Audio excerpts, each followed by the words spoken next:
ready!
to another Tuesday live stream.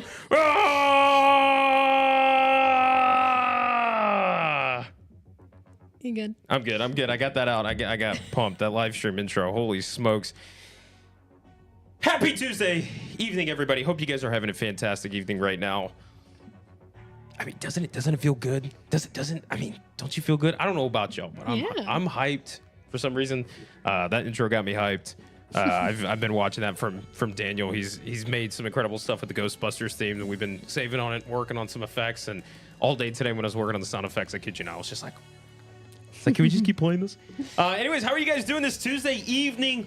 The first Tuesday evening live stream after the first official announcement that we've ever gotten for Halloween Horror Nights 2024, live here in La Casa de la Fright Club, hosted by Hondo Onaka and us. How many Reese's did Brian have before the live stream? 0. I mean, before the live stream, like in his whole life before the live stream. 7.3 billion, roughly, approximately around that. I'm still in my later years of it, but anyways, I hope you guys are doing well. Fun live stream ahead of you guys today. We're going to be discussing, well, how do I put this? Today might be Brian's rant day. We'll try. Steph is going to try to contain me as much as possible. We're going to be talking about that first announcement that we got last week, which is kind of crazy, right as we were about to go live. Also, I just want to let you know I have some serious heartburn. But right before we went live, Steph and I talked about how we're like, wait, last week was the announcement? It feels like that was like years ago. Feels like a long time ago. Doesn't it? I mean, we've been so busy. We've honestly, every day we've been working on things. I can't remember our last day off months ago. Legitimately, I don't know. So it's like this last week has just kind of like, it's been slow, but it's also been like quick. I don't know how to explain it. But it's really exciting because we got the first official announcement. We got dates, we got tickets, and not only that, we got a little like video, kind of like a little teaser of potential with this. This is always like an exciting announcement because it's the first one, but at the same time, it's like it's not a house or a scare zone or anything like that. So we're like, yay, we got dates and tickets, which we knew we would get. You know what I mean? Yeah. But it's still exciting. It's nothing like concrete to really dive into as much as far as like a house or a scare zone announcement would be. But it's just cool that the ball is rolling, and I guess the dead from Halloween Horror Nights has awoken, I guess you can say. Sure. I'm not really good at that, like coming up with that stuff. It takes me a minute. But yeah, I mean, it's exciting because we got the announcement. We got some official things to go off of. You know, we got merchandise as well. We'll be talking about that. We're going to talk about everything. And then we're going to be really diving into that video that was released. Just talking about how we felt about it, kind of give you guys a live reaction to, you know, what we thought with the announcement stuff, because we've talked about it, but we also haven't. You know, once the announcement happened, we got to work on the video, we posted it, and then immediately I worked on the Fright Club exclusive video. For those of you guys that are a part of the Fright Club, you guys know what I'm talking about. We did a Fright Club exclusive video breakdown this Saturday. I can't remember what day I posted it. But yeah, you guys get to see that. Pretty much what we're gonna do in this live stream at some point. We'll talk about that video. Lay down. He gets to this point when he hears us start talking. He's wants like, to get me? up. Yeah. Are you talking to me? Lay down. Got a long way to go, big boy. So we're gonna be talking about that video and kind of how it relates to this theory that we've had for quite some time now. I would say about the past 2 to 3 years at this point now. And, you know, we kind of waited to see how it shifted, and as the years has gone by, the pieces of the puzzle have been revealed over time. So we won't get into the theory itself yet, but we'll talk a little bit about this video, break it down, and just kind of chat. We're just going to kind of have a hangout live stream today, just go over some of that information, maybe talk more specs and stuff with you guys. So exciting. Somebody said, get the pup a headset. I actually wonder how that would be. We did try putting headphones on him once because we were taking a photo of him. We did like a little photo shoot of him, and we tried to put like little headphones on him, and he did not like that. He had like a little wig and sunglasses, and he looked like the two-tone. He just kept like He wasn't a big fan. like shaking it off, so I don't think that would work. Does anybody else? Is the audio off for anybody else? Why, we have some... Do we have some issues? It just looks that way, but Brian knows the actual audio. It isn't. I'm confused. Audio's good. Audio's good. I need thumbs up. If anybody Okay. has an issue with the audio, It's off. I got a lot of people saying it's fine. Oh. But Tyler loves theme parks. He said it's off for me. Make sure that if you're on YouTube, try making sure in like the settings that you go to the highest, like what is that? The frame rate The resolution. and yeah. resolution. Yeah. Yeah. If you guys are having issues, we're good on our end. We don't have any drop frames. We're running smooth 30 FPS straight, 6,000 KB. So if you guys are having issues, it might be the internet in your location. Just give it a refresh and see if that works out. Check that out. And we got a Yes. super chat. Yes. As I'm about to get in the super chat, I want you guys to put in the chat. I'm gonna read this out here in a second. But put in the chat. Did anybody book your tickets for HHN already? Do we have some people already get ready to go to HHN? And moving us into that conversation is HK Grim Sniper with a I almost said 50. My eyesight's bad. With a $5 donation saying hotel and flight booked, tickets Thursday through Saturday, bought. HHN Express Thursday through Saturday, bought. Just need to do behind the streams. Who else is hyped? Nice. Yes, let's go, right? First of all, thanks for the 5, my man. Great having you in the live stream again. Doing the express for all the days that you're going is a good idea. Doing Express all the time is a good idea. Yeah. I mean, If you can do it. here's the problem. The problem with Express is that when you do Express, you can never not.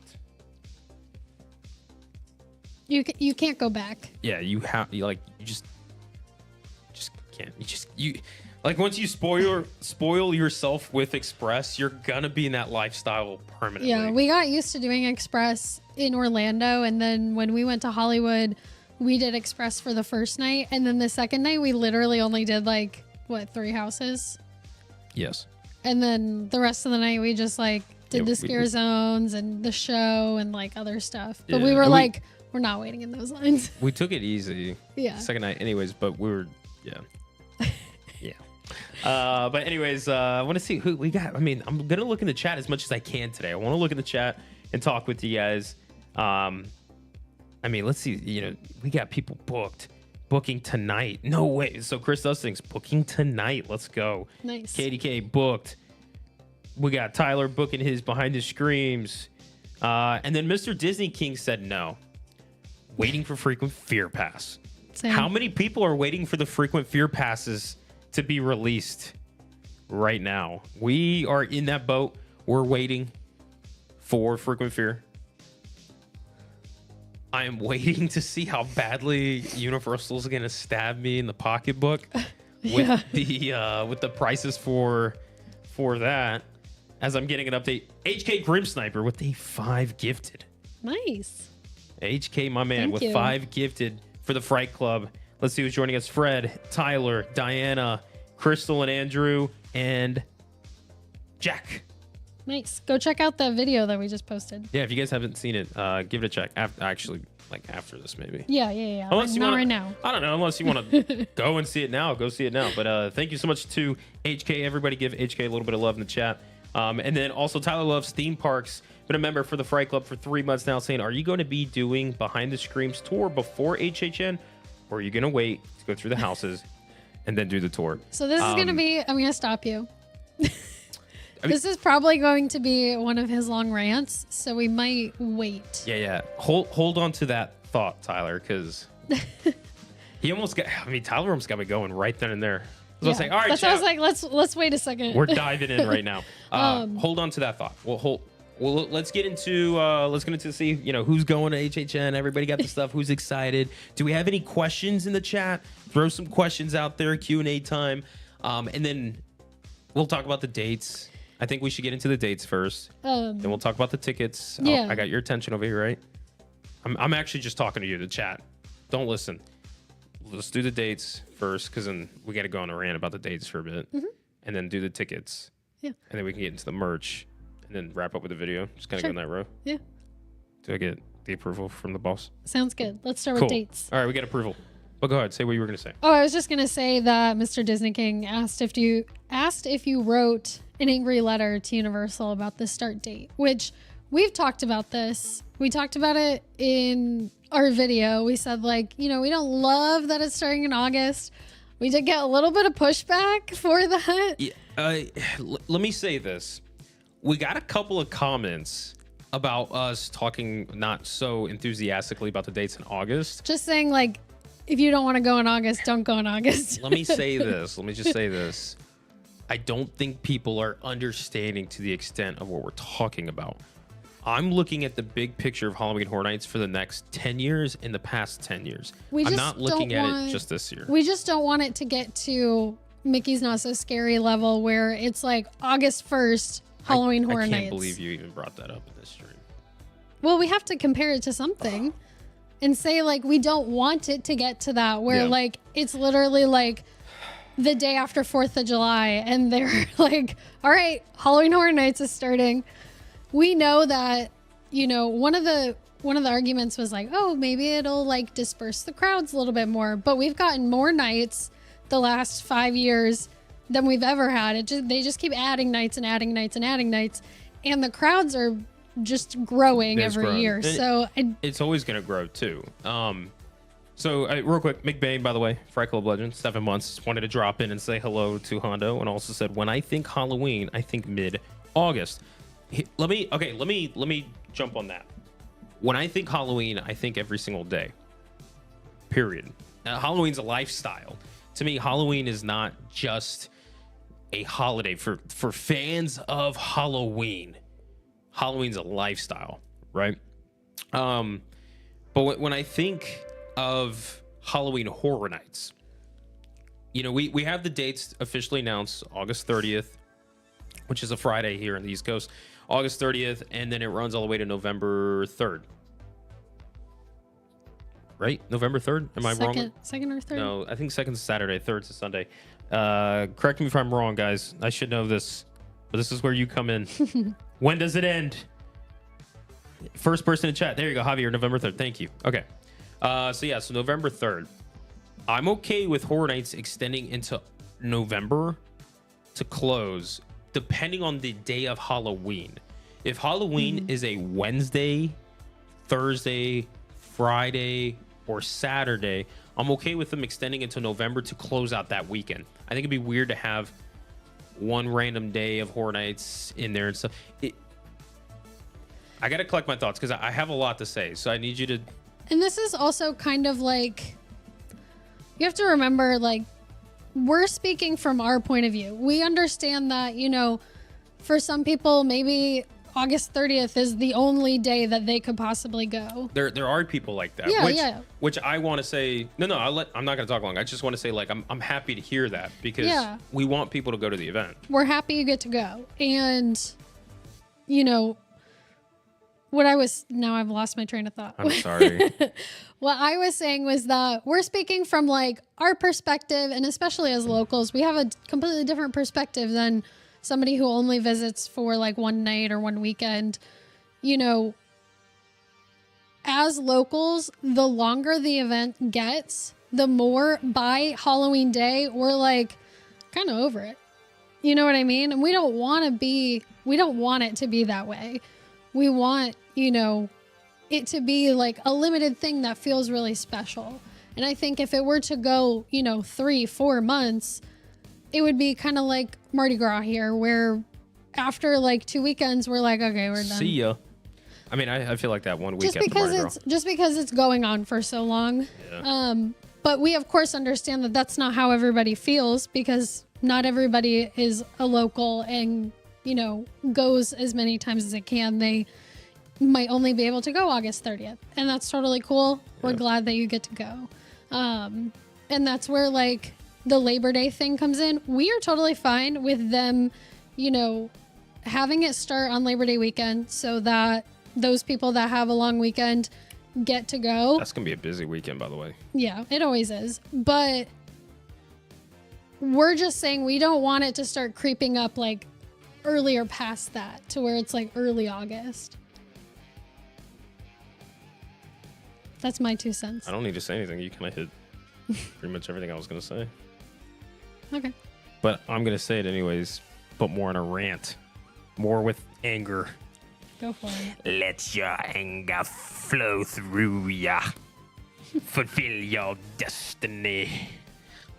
I have found a new Chris apprentice. Carr said, you're "Take interrupting. it back You're to Fright interrupting Nights my Palpatine impression. and make it 1 week." I think that would be The greatest idea ever. a chaos. Could you That imagine? would be Sold out insane. nights, ticket spot right in. Okay. So first of all, by the way, we're getting into the dates. Halloween Horror Nights, right? Yeah. Woo. What about that solar eclipse the other day? You guys get to see the solar eclipse? Pretty cool, huh? Cool. That was pretty cool. I enjoyed that. And where's everybody watching from right now? I know we got people from across the states. I know we got people from across the seas. Put in the chat where you guys are watching from. I want to see how diverse we are in the chat right now. August 30th, opening night for this year's Halloween Horror Nights, the earliest it's ever started. The reason why I'm okay with this starting in August right now is because if you look at the calendar, that Friday, the opening night of Halloween Horror Nights, has been the past opening night. Yeah. The past opening night for Halloween Horror Nights for the past 3 years. I think 4 or 5, whatever. It's usually that Friday. And we had September 3rd, I think, was the opening night for HHN 30. Right? Friday, September 3rd was the opening night for HHN 30. I'm not Then going to Friday, September 2nd was the opening night for September 30. Friday, September 2nd was the opening for HHN 31. And then last year's HHN 32 was Friday, September 1st. It just worked out perfectly where they were able to extend the event in a way just because the calendar fell like that. This year, however, we have leap year. We had a leap year this year. I think. I might be wrong. I think it was this year. So we had a leap year. So the calendar kind of really jumped where that Friday is August 30th. And I was looking at it, even if it was August 31st, I think they still would have done it. And I'm okay with that because it fits that opening weekend. Because if not, we would have to get it the next weekend. I just don't think we should go any further. I think by next year, depending on the calendar, I haven't actually looked at it. I need to look at it. I don't think we should extend really any past that, except for whenever the first day of September starts. If it's before a Wednesday, but after a Friday, I'm okay with them going into August for that opening weekend, but nothing more because the limited nature. Yeah, that's actually a good word. The limited nature of Halloween Horror Nights is what makes it special. The fact that it fills September and October, which makes that, the peak of Halloween and that's the season for it. I think that's great because if you have the argument of like, oh, just keep letting them keep expanding, it's like, okay, where do you draw the line? And I really hate to bring the other business into this conversation, but with Disney, I feel like the thing with Disney, it's like we used to have where food and wine at Epcot was like a fall thing, and then you'd have the summer, nothing. Then you had the spring was flower and garden. You had your limitations on the events, which would make them so special. And at least for us locals here, now it's like every day there's a festival going on at Epcot, and it's like by like June, it's already food and wine, which I remember that being a fall thing. Well, we don't even keep up with when they start anymore because we're just like, whenever we go, there will be a festival. Yeah, so who cares? and it doesn't give us that that need to we got to get the tickets, we got to go, we got to experience this, we got to do everything because it's limited. It's like, oh, we got plenty of time, to the point where we realize by the end of the run, we're like, oh, we didn't do this or that because we felt no rush to. And really, I'm not even bummed about it because I'm like, whatever, we'll do next year, blah, blah, blah. Again, this is from a local perspective because we, of course, if you're not local, you're still going to look forward to HHN no matter when it starts. But as locals, we really don't want to be going to opening weekend when it's like, you know, August, the first weekend of August, and it's like 120 degrees outside. Yeah, no, I agree. I mean, it's still going to be hot in the beginning, you know, for Horror Nights, even into October. It's still kind of hot here. Also, we have somebody that's watching from the moon. Wow. I think that person might need to bring their head back down to earth a little bit. He knows who I'm talking about. But yeah, so we did get a oh yeah. Let me pull that up. Fright Club chat. Yeah, but it's Southbridge Films. I'm outside. This person worries me. So with the dates, I'm fine with it for this first weekend just because the layout of the calendar for this year for 2024. But I don't want them getting to the point where they're like, oh, we're getting positive views from everybody saying, oh yeah, keep pushing more dates. Where now we're in early August and it just doesn't feel like HHN yet. It doesn't feel like Halloween yet. You know, I personally think it should stay in September and October. Keep it limited. And one of the comments we got too was arguing that the more days they open up, the more space it's given in the event, the more capacity, you know, it's drawn out. Less lines. Which you said earlier in your spiel saying that not really, because the more dates we've gotten busier, and Horror Nights is always going to be busy. The dates are going to be booked. What I genuinely think what happens is we need more offerings. We need more attractions, entertainment. We need more houses, more scare zones, more shows, things that actually eat away at the crowd. So no matter how many days of HHN we have, that day while you're there, there is a maximum number of open opportunities and offerings for people to experience to draw those crowds from being so jam-packed. Yeah, rather than more days, just have more to experience in those days. Yes. Also, another thing they kind of put out there too, the more days of Horror Nights open, the more of like labor costs and things like that, operational costs that they have to do.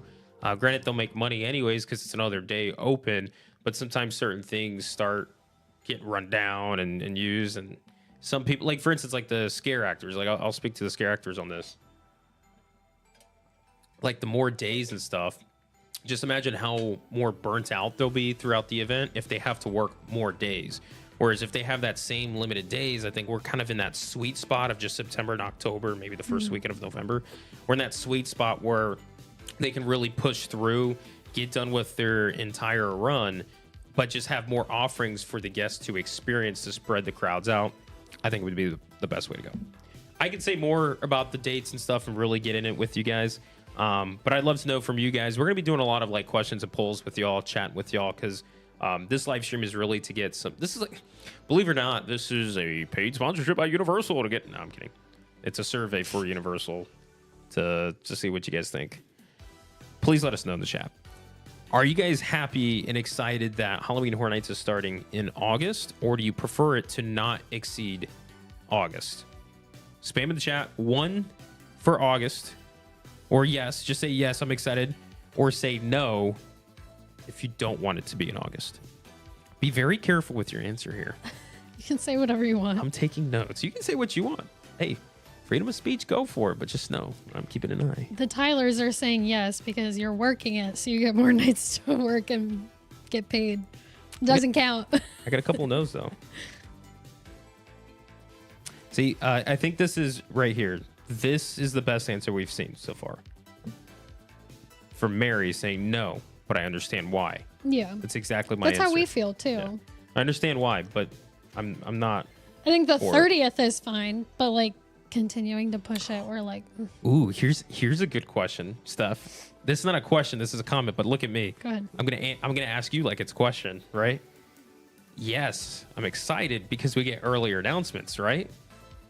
Probably not. No, I don't know. Maybe I hope the dump so. might happen like a week earlier. Hondo's had a couple of those today. Yeah, I don't know if that genuinely means we'll get earlier announcements. I'm just happy to be here. I feel that. I'm with you. Hey, I'm blessed to be here, to have the opportunity to talk with you guys and chat with y'all about Horror Nights. That's been the best thing that happened to me since Hondo. So Make it yeah, year make it round real at this round. Why point. not at this point? I'm okay with that. They tried that with The Walking Dead. But we're gonna do that Look in how Vegas. that turned out. Yeah, they'll do that in Vegas though. Yeah. That'll be the Vegas situation. So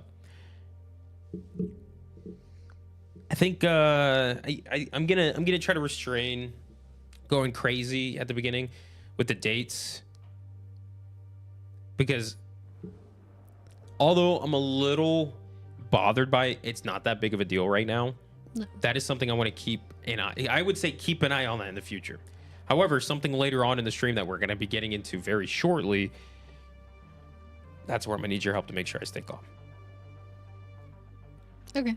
Thank you. So let's move on from dates. Cool. Also, real quick, anybody in the chat going to be going to Halloween Horror Nights for opening weekend this year? Do we have anybody going to Halloween Horror Nights opening weekend this year here in Orlando? And if so, is it your first opening weekend ever? Yeah. You want to talk about that real quick? Like, kind of like. Yeah. I We want to did see. get a super chat though. Oh my gosh. Yo, I'm not gonna lie. I feel like I'm getting to the point where I'm like, I'm so tired. Like, I feel like there's a constant like knock on the back of my head where I'm like, whoa. You okay? I don't know. We'll see.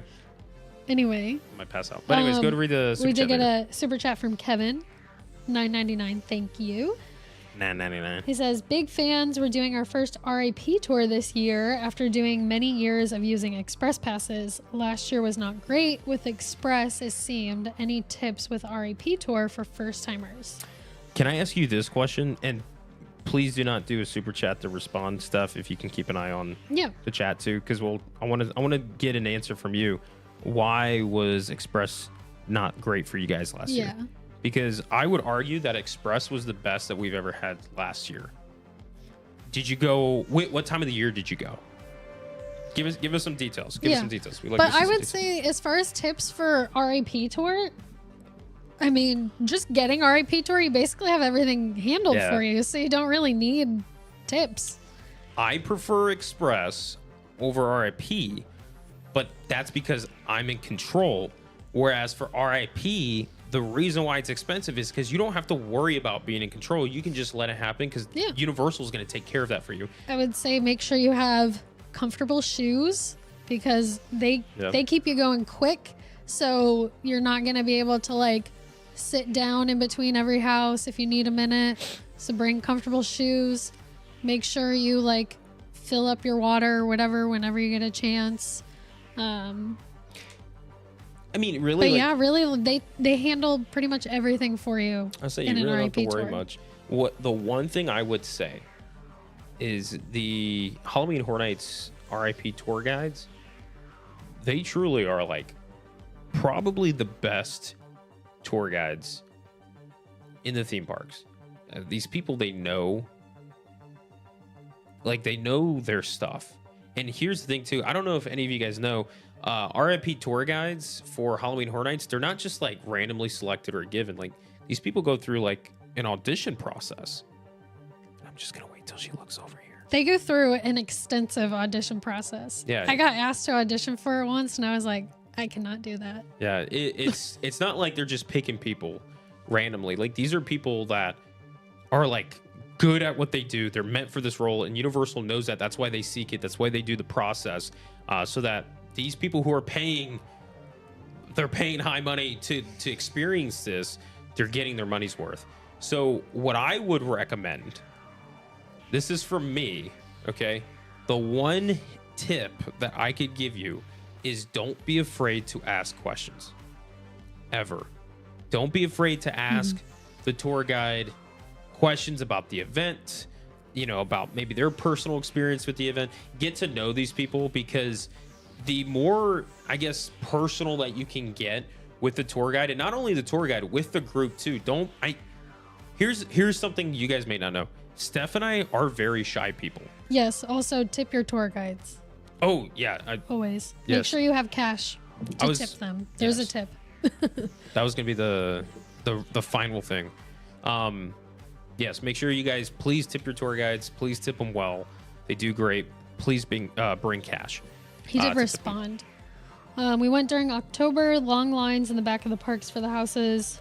Lost lots of time, and it seemed the lines were more backed up. Can you hold that comment for me? Just keep an eye on it.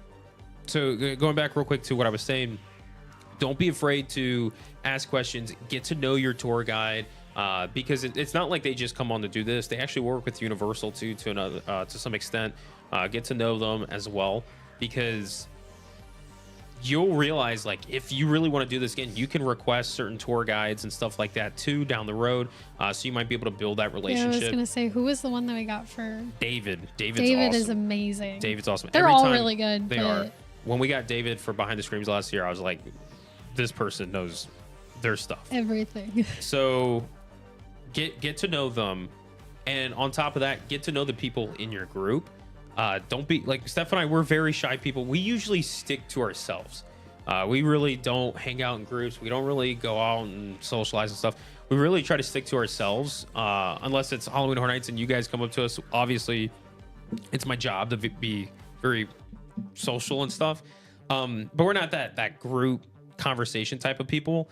But one thing I wish that we would do better is if we were in like an R.I.P. tour and we had people that we don't know, is to talk with them, to break the ice, I guess, right? Have an icebreaker, talk with them, and get to the point where the group itself is not separate little groups where it's like, oh, this group came obviously in the tour, they're just get to the point where all of you guys are laughing, having a good time. You guys kind of get to know each other. You can build friendships that way, but it makes the tour that much better.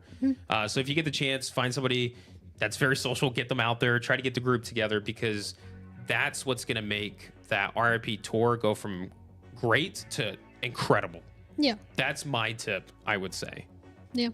Sorry. I gave like the practical tips. No, you gave the more important Comfortable walking shoes, tip your guides. Tip them, yes. Those sorts of things. Okay, back to that question though from Kevin. He basically just said that the express was kind of backed up and went during October. Long lines in the back of the park for the houses, lost lots of time. Here's the thing. I was going to tell you, it depends on when you go. It depends on what plan you have. And sometimes the luck of it. Like, Steph and I, when we go and we use our express and all that stuff, we've never waited in an express line for more than, I think, 15 or 20 minutes for any of the houses. The longest line that we had was Chucky. Chucky was 110 minutes. We used express, and to us, it was moving really slow, and it was 35-minute wait for us. But it is advertised that it cuts your wait time down in half. So even us waiting 35 minutes, that is a third basically of what we were supposed to wait in the standby. It just sometimes depends on operational situations. There's so many different variables that come into play that, like, I can't list in tonight's live stream.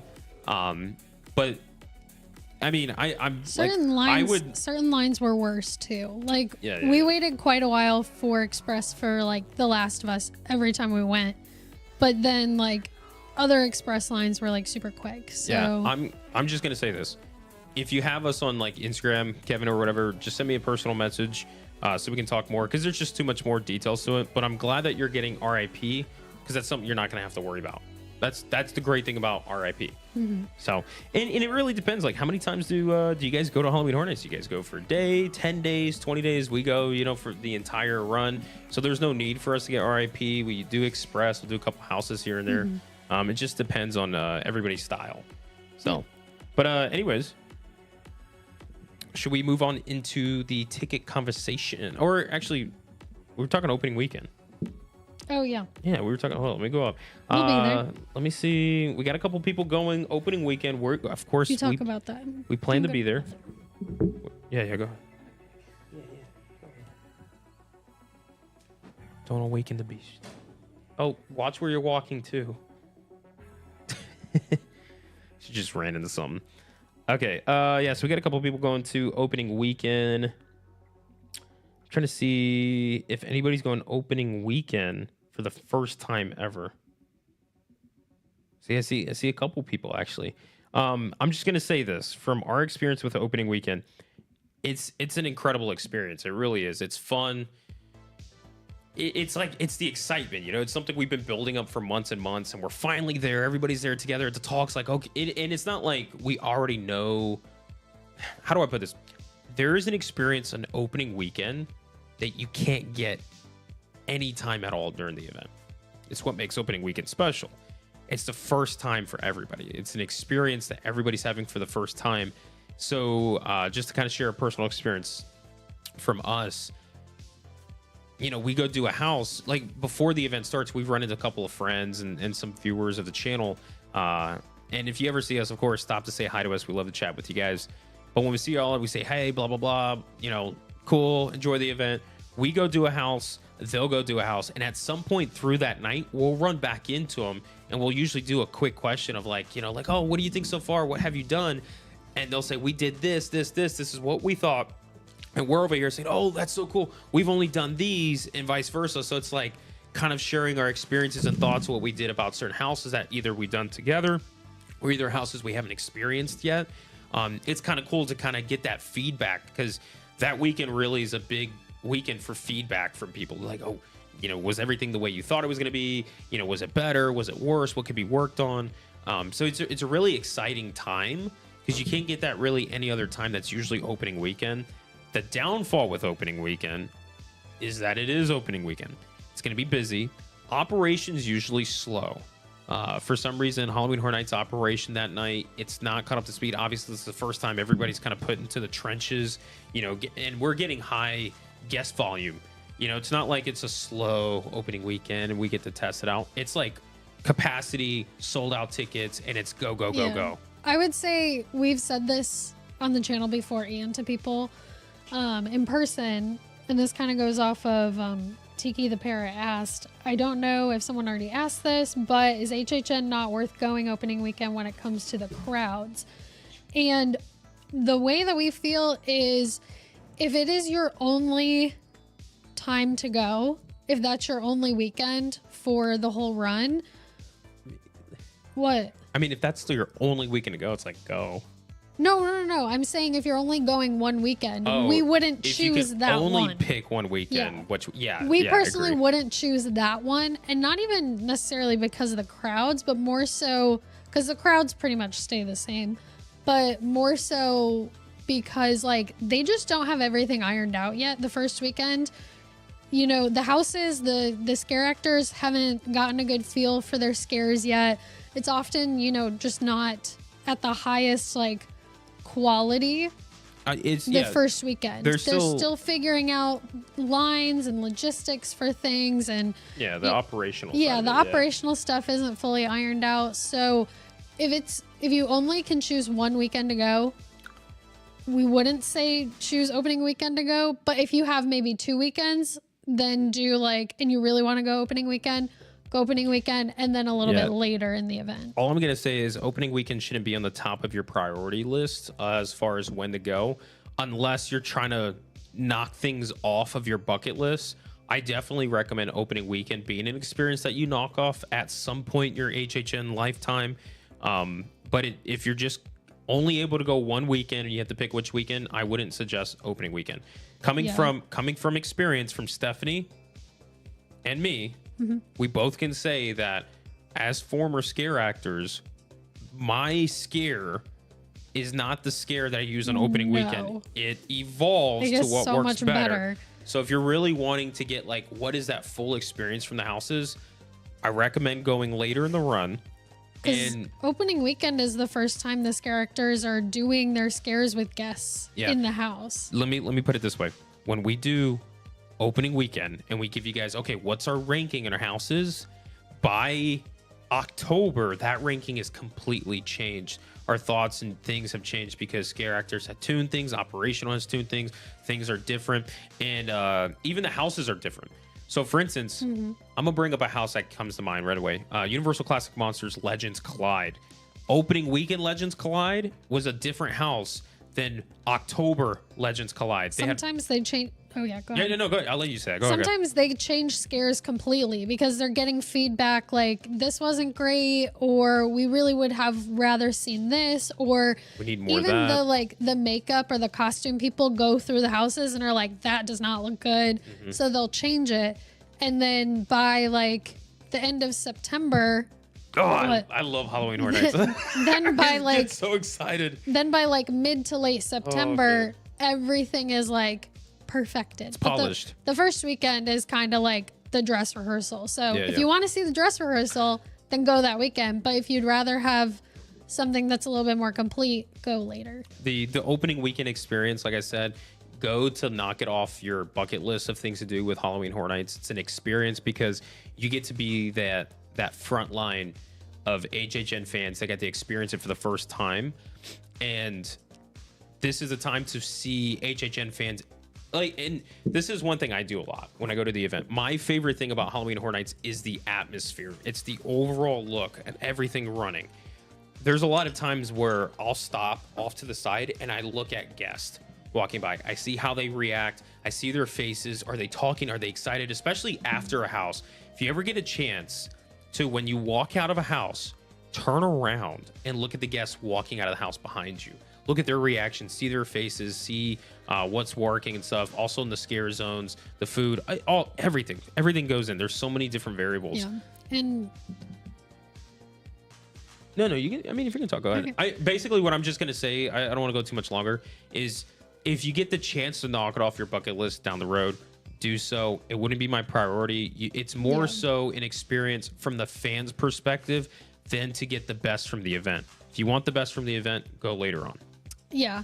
And there is like obviously going to be like give and take. There's pros and cons with both.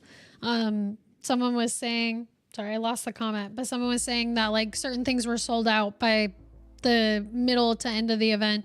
I know some people were upset like around the end of September.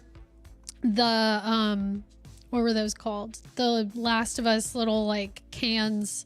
The ration ones, they were out of those, so they weren't putting it in the can anymore. It was in like just a something else. I'm just gonna say this. I know we have some big fans probably of The Last of Us. I know if they did things that I was fans of, I would want. It is just a plastic yes, but with paper on but it. on top of that, someone was saying like certain merch is completely sold out. Absolutely, like popcorn buckets completely sold out. So you do have to kind of like weigh what's important to you. Exactly. Sometimes closer to the end of the event, some of the costumes are falling apart a little bit and things like that. I mean, but that's I thought why. you were gonna. Are we jumping real quick because you said merchandise? Oh. Sometimes later in the event too, some of the merchandise goes on sale, so it's cheaper than it was in the beginning of the event. But that's why we've always said if you have only one weekend to go, we would recommend end of September, early October. I would even say early October. That first weekend of October to me is like, because it's October. You get what I'm saying? It's like we're in the Halloween month. The weather is getting better usually. Well, I mean, from Orlando's perspective, we still probably have a few days to go until the weather starts getting to Halloween-ish vibes.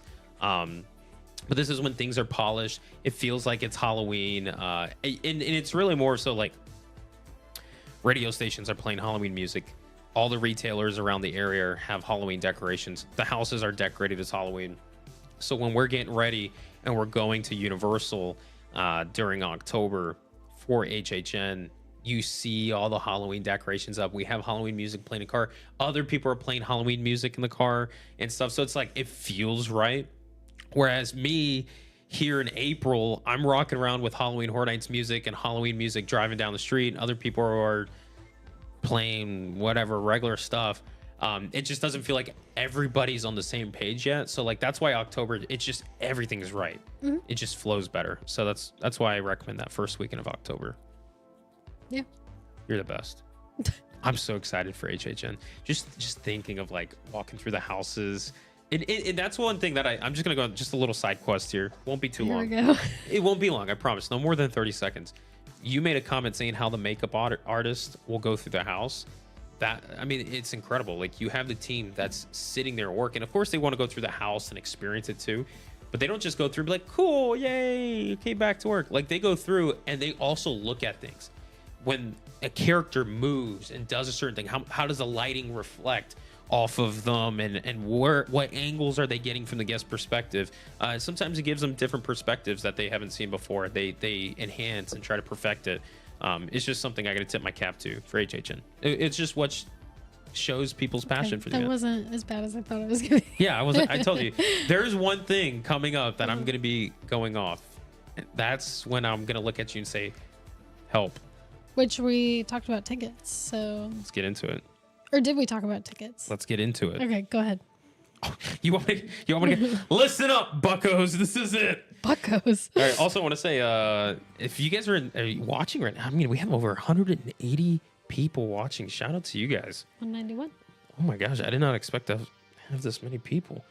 Shout out to all of you guys watching. 51 minutes in the live. We still got a long way to go. By the way, shout out to that live stream intro. What do you guys think from Daniel Childs, man? That Ghostbusters little intro piece. If you didn't get to see it, you guys got to check it out. If you guys haven't seen it and you just joined us, go back, watch that intro piece. It's like 5-6 minutes long, and then come back or watch it after we're done live. It's incredible. But we're gonna be moving on. We did talk about opening weekend a bit. We talked a little bit about some questions and stuff that was asked in the chat. We talked about the dates. We're gonna be talking about the ticket options that are available now. Frequent Fear Pass and some other things will be coming available later. I think in June. You can expect them around June. Past few years, it's around that month. And then we'll be talking about the merchandise as well as that video that was released. In the video portion, when we talk about it, it'll be kind of extensive. I'm thinking about 20 to 30 minutes probably of conversation with you guys, and it leads to a theory that we have. So, getting into tickets. Halloween Horror Nights released tickets for this year's event. Single night tickets, Behind the Screams, R.I.P, and single day express passes. Those are the only 4 options that we got. Single night tickets obviously run from select nights, August 30th through November 3rd. We have single night express passes, which run from select nights, August 30th to November 3rd. Those are getting pricey. Everything's getting really pricey. Like I said, I'm nervous to see what our frequent fear passes are going to be. And then we got R.I.P tours running select nights from August 30th to November 3rd. And then Unmasking the Horror tour. Behind the Screams, Unmasking the Horror tour. Which we love, by the way. Yeah, we do. Running from select nights, August 11th.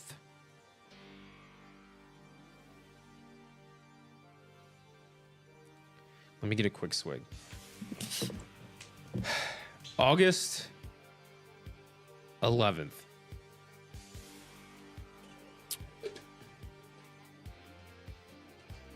Brian thought it was a glitch or a bug or whatever. I was praying to God it was a bug, and I wanted to squish that bug. Also, leave a like in the live stream if you guys can. It helps us out. And be prepared in case the live stream ends all of a sudden for some reason. No, it's fine. If you guys want to support us, check out the Fright Club shop. All the purchases go to help us out. Subscribe to the channel. Join the Fright Club. It all helps us out because this might be where we're ending. This might be where we're ending our channel right here, depending on what I say. We're not excited about. What the hell? About this. What is going on? Who's We were even like slightly against the Taste of Terror being so early last year and being like, oh, you could pay extra to do everything early, and now here we're showing the houses off early if you pay. Not that, I mean, you can do it during the event still, but everybody be careful on Twitter and Instagram and all of that. I need to be careful what I say here, which I think Sal and Chris knows why. But before any responsibility that I have out there, my responsibilities to the fans of Halloween Horror Nights and the passion of this event, that comes to me first. That's more important to me than anything else. I'd give my life for Halloween Horror Nights and Universal. I really would. I'd give my life for the fans of Halloween Horror Nights. I do anything in my power to make sure that they are given the best possible experience. My biggest one, we had a question last year when somebody said, what is the one thing you would want for Halloween Horror Nights? My answer is legitimately for every single guest that walks out of those gates from their experience with Halloween Horror Nights will say, that was the best experience I've ever had. That was the best event I've ever experienced. That's what I want. That is my number one wish. That's my number one goal, is to get where everybody loves the event, no matter who goes. So with that being said, let's get into this rant. If I'm getting a little too crazy, please, you're my buzzer, okay? Okay. No, don't look at them. Don't look at them. Look at me. They're saying don't cry. Don't look at them. Look at me. Chat. Who do you guys think you are? I'm not gonna cry. I'm afraid I'm gonna slip some vocabulary out there I shouldn't and shut the stream off. It's more heated. It's not emotional. This is more heated. I'm gonna start banning people in the chat. Nobody's saying anything bad. I'm just gonna ban people because I feel like. So listen, ready? I would like to know who booked Behind the Screams Unmasking the Horror Tour before August 31st. Listen, I have nothing against you guys. It's nothing wrong. Tyler said me. I know. Trust me, I know Tyler's one of them. Here's the thing. Personally, I can see why from an outside source that this could be exciting, where you'd be like, it'd be really cool to see this before the event. Before everybody else, yeah. I can see that, right? I know how to put myself in other people's shoes and see the perspective. I try that as best as I can. I'm not perfect at all. I'm far from perfect. God knows that. So I understand. Justin said he booked it for June 23rd. I booked it for next weekend. It's just wood. There's nothing in it. Yeah, there's right? nothing in the houses. It's just like wood. 4 pieces of wood. They're like, this is what we got. You can't take photos. Okay, so Halloween Horror Nights is starting the Behind the Screams Unmasking the Horror Tour August 11th. And although it's cool, I feel like movements like this and decisions like this is what tends to cause something that is usually special to become not, in terms of philosophy. It kills the hype, the vibe, the reason, and what it actually is. Having people being able to go early and experience the house as a behind the scenes tour or whatever before the actual event.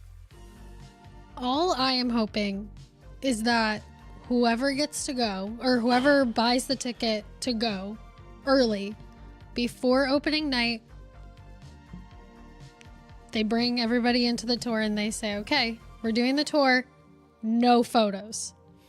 But see, here's the thing though. I'm gonna play devil's advocate to myself. That would be a terrible decision for Universal to do, because why else are we paying this money? We're gonna go to the tour on August 11th. We're bringing our camera. We're gonna take the photos. We're gonna be able to see it all. Oh, I can't take photos. Like, why am I doing this? Like, yeah, it's like, but if I go 3 weeks later, I can take photos. It's like, that's where it gets iffy. I don't think Universal is gonna do that.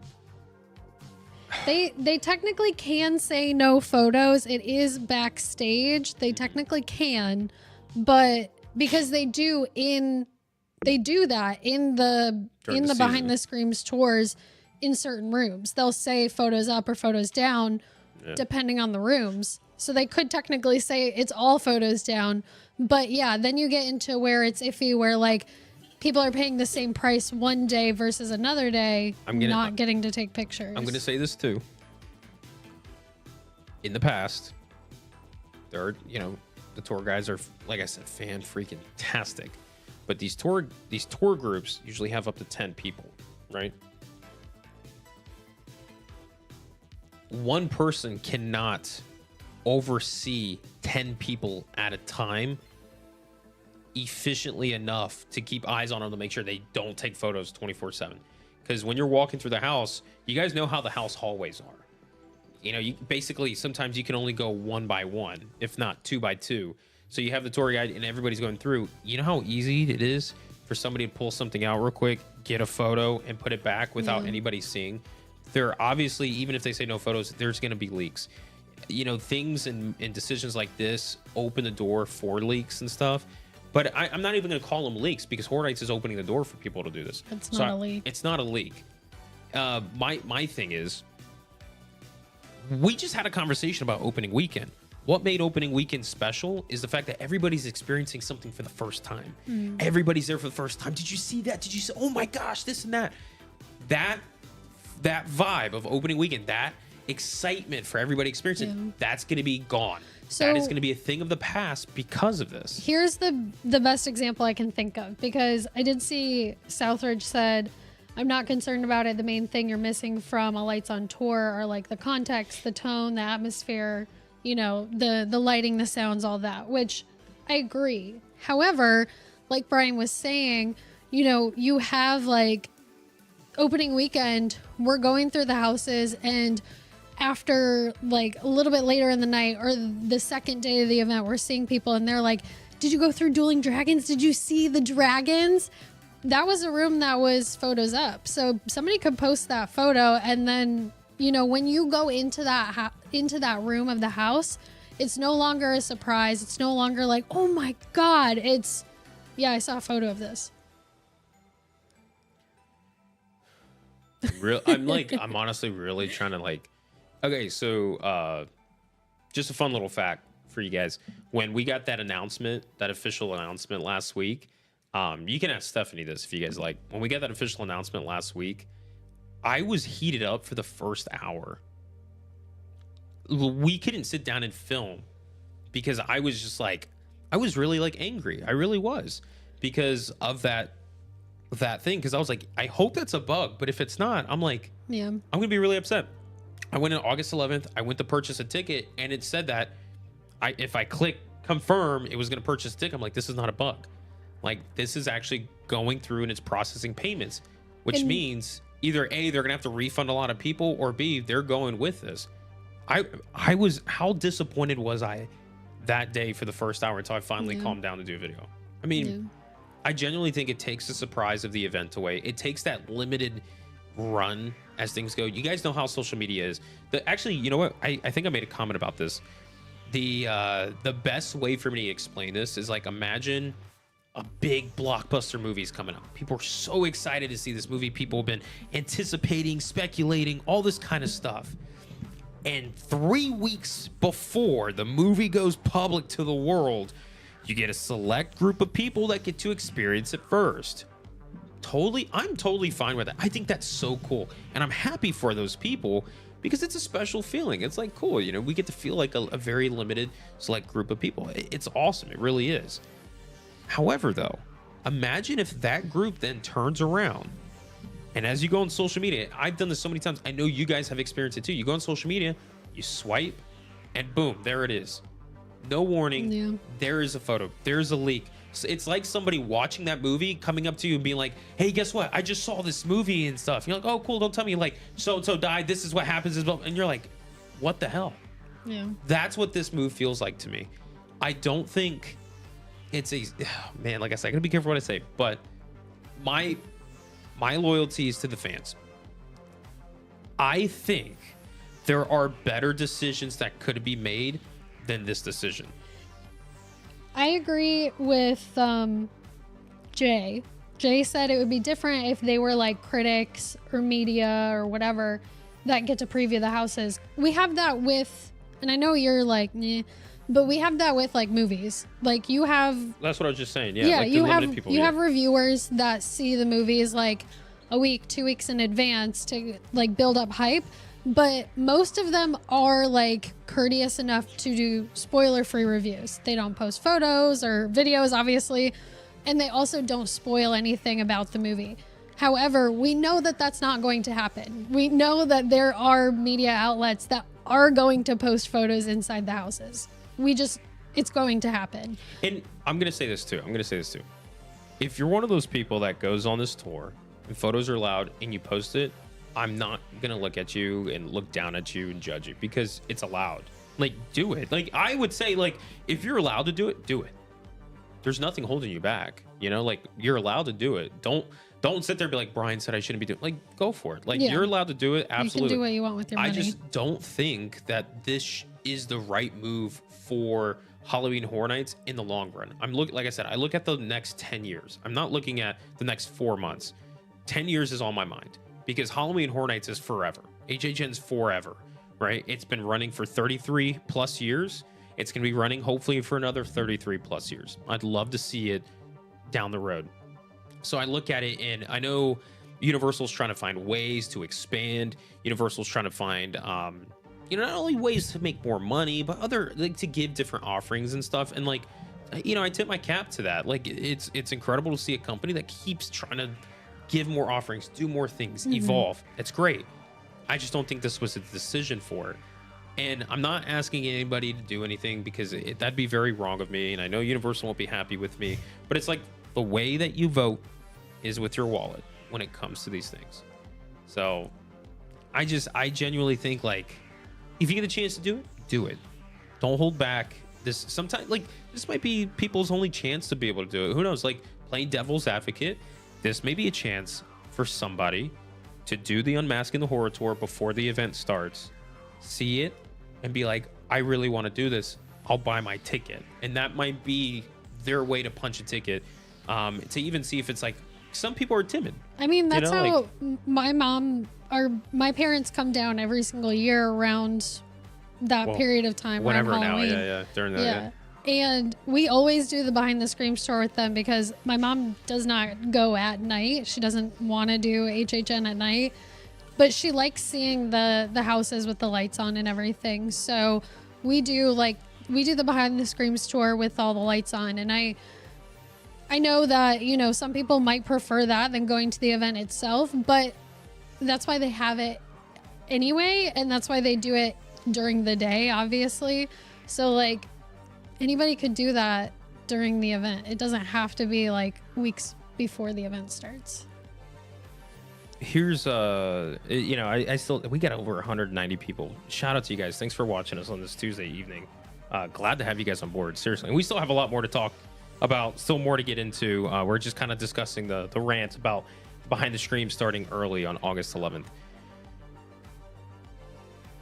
And oh, sorry, go ahead. No, I'm gonna say something, but I'm trying to, like, cool myself off. Every year since we've started doing HHN content, we, our channel's going well up until opening weekend, and then opening weekend we see a dip in views, and we've been like, guys, like, why do you not like the opening weekend videos? Like, do you not like us? Do you not like us? Like, what's going on? And the number one answer, we don't want to see spoilers. And we're like, that's cool. We're fine with that. I'm the same way. But that's how, like, the frustrating thing is with a YouTube video, you can just not click, and that's okay. But with, like, the Instagram Twitter, and the Twitter photos, not only that, notifications in general too. When you look at your phone, they'll now post that picture in the notification, so you see it. There's many times where I get a notification of somebody sent me something, and I look and I'm like, oh my gosh. I was like, it's hard to avoid. Yeah, it's getting to the point where it's hard, and it's not just a word by mouth thing too. Social media is so present. So this is what I'm gonna say. I really hope that it doesn't become much of an issue. I hope it's not as bad as I think it is. I hope it works out. I really do. I hope that this move, Universal's like, no, hey, we know what we're doing, and it works out. There's a reason why they run Halloween Horror Nights and I don't. They know what they're doing, and I have full faith and trust in them, even in this decision.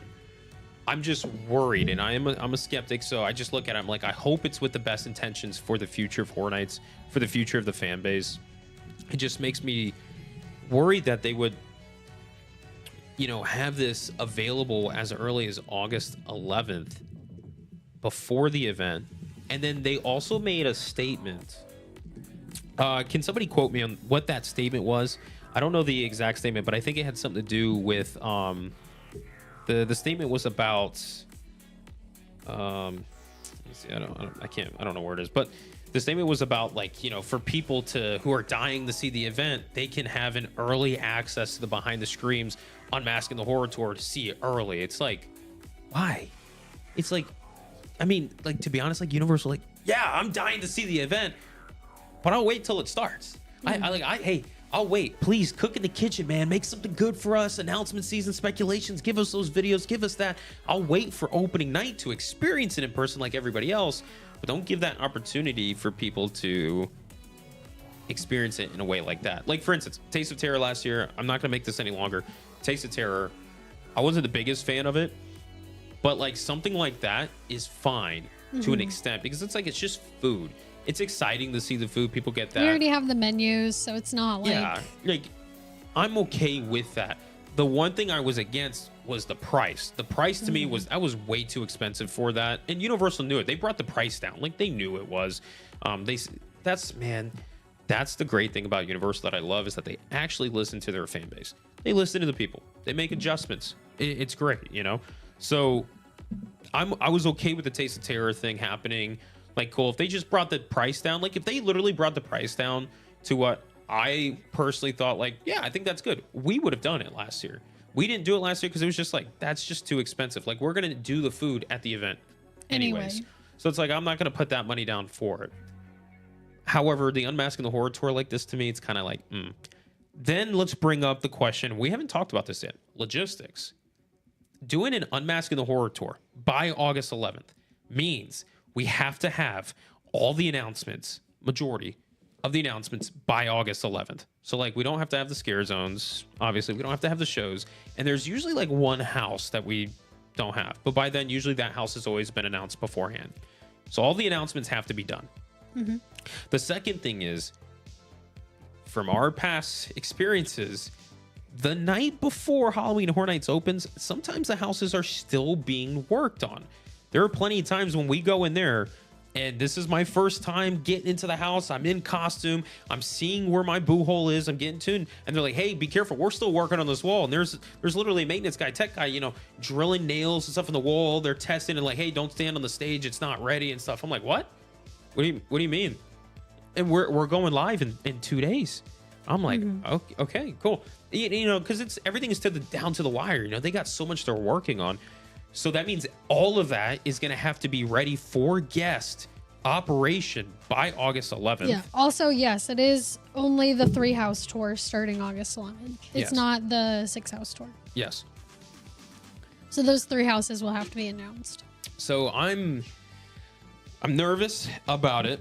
However, what is a positive from this? Means we could potentially be getting announcements earlier. Potentially. I know somebody commented that earlier in the live. It's not guaranteed. We could literally August 10th or August 9th can get an announcement done. However, thinking about it, the Unmasking the Horror Tour, usually like a week or two, they'll send us an email for confirmation with what exactly you're going to be experiencing. Usually, you know, like a couple days in advance, we know what we're experiencing. So I would be very disappointed if emails go out in advance of saying A, B, and C is on your experience, and those have not been announced. There is an open door for leaks. I would really hope that their teams are communicating enough to catch that before that happens. Yeah. So, and you know, that's just things that I'm sure they're aware of. I'm sure they know what they're doing. But from a fan perspective, from a guest perspective, I mean, this is something new. We'll have to just see how it plays out. But, you know, our first initial reaction is not an excited one. It's not positive, unfortunately. Can I say this real quick? Can you do this as a poll, please? Stephanie's going to set up a poll in the chat for you guys. Do you like the idea of Unmasking the Horror Tour starting August 11th before the event? So just say... Actually... Yeah, I guess you can say, like, do like a poll, like, do you like the idea, or should it start before, or should it start after? Should it start? Yeah. Should Unmasking the Horror Tour start before the event or after the event? What do you guys believe? Stephanie's going to put a poll in the chat for you guys. Just answer the poll. And then in the chat, I want you guys to type saying, do you guys like that it starts early? Yes or no? I genuinely, I want to know. I want to know because I've gotten comments before. I've gotten comments from people saying that I'm overreacting about it, that this is a great move by Universal. And I'm just kind of like, okay, sometimes I overreact. I get it. I'm just passionate about this. But please explain to me why this is a good move. And they answer with just because. It's like, okay, it's not like a reasonable answer. Like, I want to actually have reason. I want to see if people can provide with me proof as to why this is great and it works out for the long term, the benefit of the company and the fans. I'll step down and be like, okay, yeah, I agree. Like, I can see it. But right now, from what I'm looking into, I just can't see that. What are you laughing at? SJT505 said no with this emoji. No. I don't see emoji. Where? At the bottom? With love. No, with a heart. not. That's the best answer. Yeah, I feel like What's percentages real quick? 'Cause I can't see it on my end. 92% says start after. And it just went to 89%. Okay, that gives me some hope at least. Which, like, I can see the perspective that it's like, I don't know what that was. That it's like, I think he pushed it. I see the pillow fell. a little teaser, not necessarily a spoiler, but go back to like those certain rooms that are like oh my god rooms. I think like what you said about the dragons was Yeah. a perfect example. The dragons, the boat in Dead Man's Pier. Like, I want to see that for the first time going through the house. I don't want to see that as a photo first. Yeah. You know what I mean? Well, even if it is okay. lights on. Like, yes, but here's the thing. I'm gonna play devil's advocate with myself, okay? I hate doing that because it makes me angry at myself. Like, I want to fight myself, okay? One thing that I would argue that I loved with the HHN website was when they would post little teaser photos from inside the house. Would that be the same thing like this? You know, am I counter-arguing myself with this? Like, I don't love those photos either. I mean, Really? that's just me. I don't love looking at behind the scenes stuff before I go in the houses either. That's just me. But at least, like, that's... Okay, let me say this then. Because, like I said, chat, like, I think of Halloween Horror Nights every single day. Ask Stephanie. Stephanie's annoyed with how much I talk about HHN. And I think of different experiences, different ways. I personally love, like, those behind-the-scenes photos and stuff if it's coming from Halloween Horror Nights and Universal themselves. Well, also, Universal will post, like, a photo of the facade or a photo of one scare actor or one room. They're not going to post, like, 30 photos of all the details and all the different, you know, every little thing in, like, a certain room or, like, 5 different rooms from the house. They're not going to post that much of it. Whereas, like, you know, anybody going through could literally take 100 photos and upload them all to Twitter or Instagram.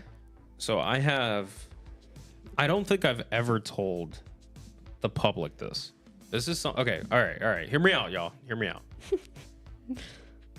I have never told the public this. I think there legitimately is the amount of fingers that I have in my hand is the amount of people I've actually told this idea that I have that I really want for Halloween Horror Nights. I would put my life on the line to see HHN do this. And it's the reason why we have a YouTube channel for Halloween Horror Nights. You know what I'm talking about. It's my ultimate goal, my ultimate dream with HHN. Look at me. You know what I'm talking about. It's the reason why we're in these chairs. You don't even say, you know what I'm talking about. I don't know what you're talking about. It's, oh my gosh. Hold up, people.